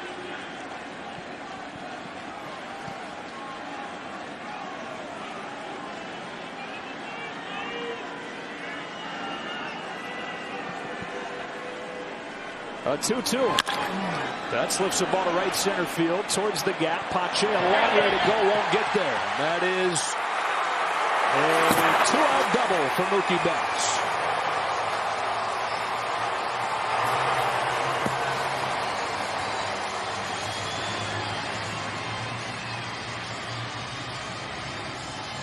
Second hit of the game for Betts, turned it into a double. He turned it into a double, and right about here he turns on the juices, but Pache made a great throw. Wouldn't have got him, but that ball kept tailing away from the Braves center fielder, and thought better of it for diving and picks it up on a hop. And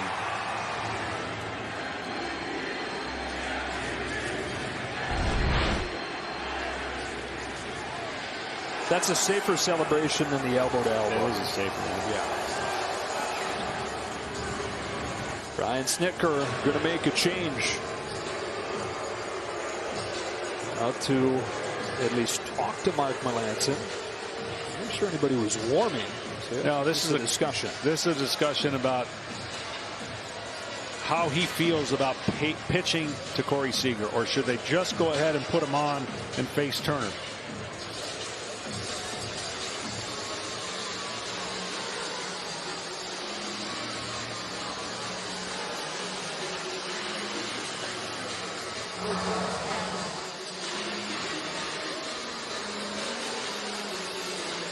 Good. All right, that's 2.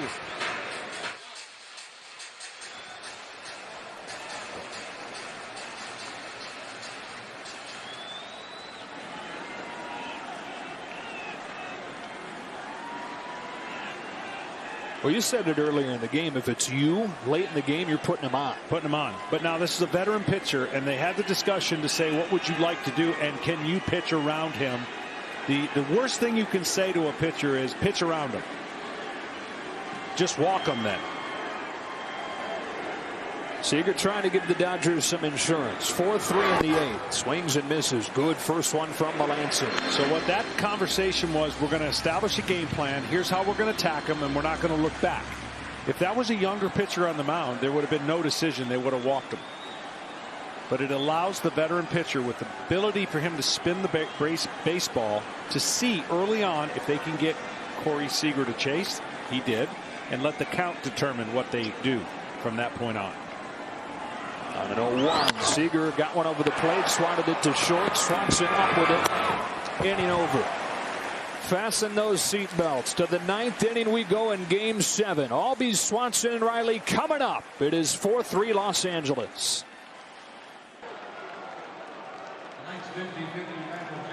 To the 9th inning and the NLCS presented by Camping World. The Dodgers 4, the Braves 3. Last chance for Atlanta, with Julio Urias out there for a 3rd inning of work. He's retired all 6 that he's faced. He gets Albies, Swanson, and Riley in the 9th. Downstairs, ball 1. If you're the Atlanta Braves, you are happy that Albies is from the right side. I think his power is so much better from the right side. He just doesn't face as many left-handers. Not that he's just trying to hit a homer. He's trying to get on base as well. Ball. Change-up misses. It's 1-1. Couple of defensive changes for the Dodgers. Or 2-0, beg your pardon. Kike Hernandez is at second. Chris Taylor moves from second to left, replacing A.J. Pollock. And so the Dodgers lose the DH with Hernandez coming into the game. The 7th spot in the order is now the pitcher's spot. Swing and a miss, and it's 2-1. Albies 0 for 1. He struck out. He's also walked twice. Now, unlike yesterday, one swing ties the game, so you don't mind the Braves being somewhat aggressive.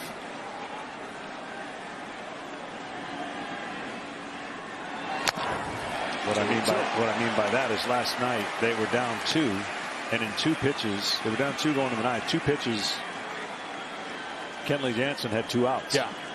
A struggling reliever. Yeah. He had 2 outs, so you don't mind Albies there 2-0, letting it rip. Jansen getting ready just in case. Dodgers would love to see Urias finish this thing. Here he comes with a 2-2. Ground ball to short for Corey Seager. 1 gone in the 9th. 7 up, 7 down for Julio Urias.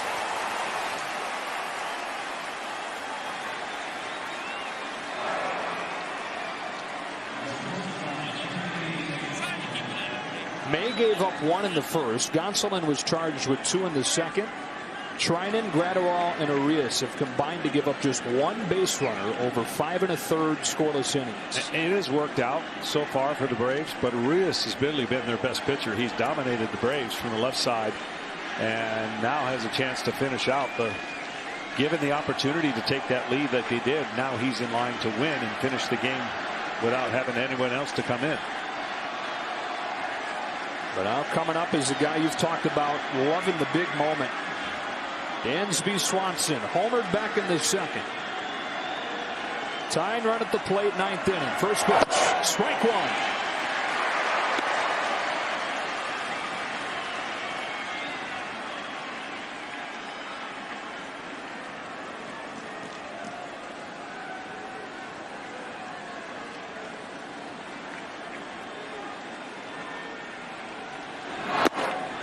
Ball one. The Braves looking for their first trip to the World Series since '99. And they were right there. They had a 2-0 lead. They had a 3-1 lead in the series. In danger of dropping 3 consecutive games. 2 balls, 1 strike on Swanson.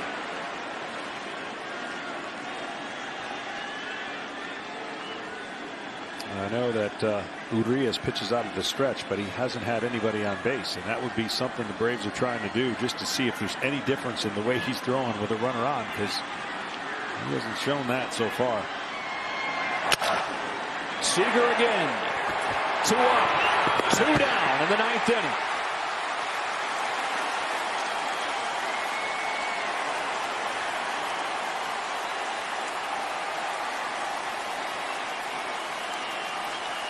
And up comes Austin Riley, who won Game 1 with a 9th inning home run back on Monday. Can he keep the Braves alive here in Game 7?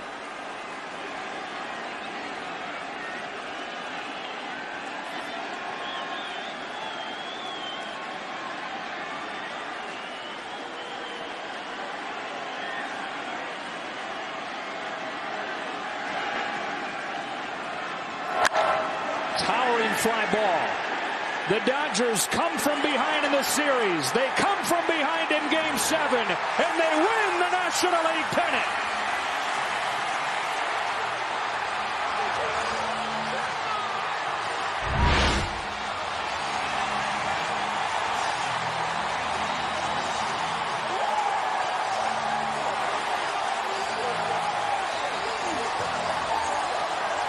For the 3rd time in 4 years, the Dodgers are going to the World Series.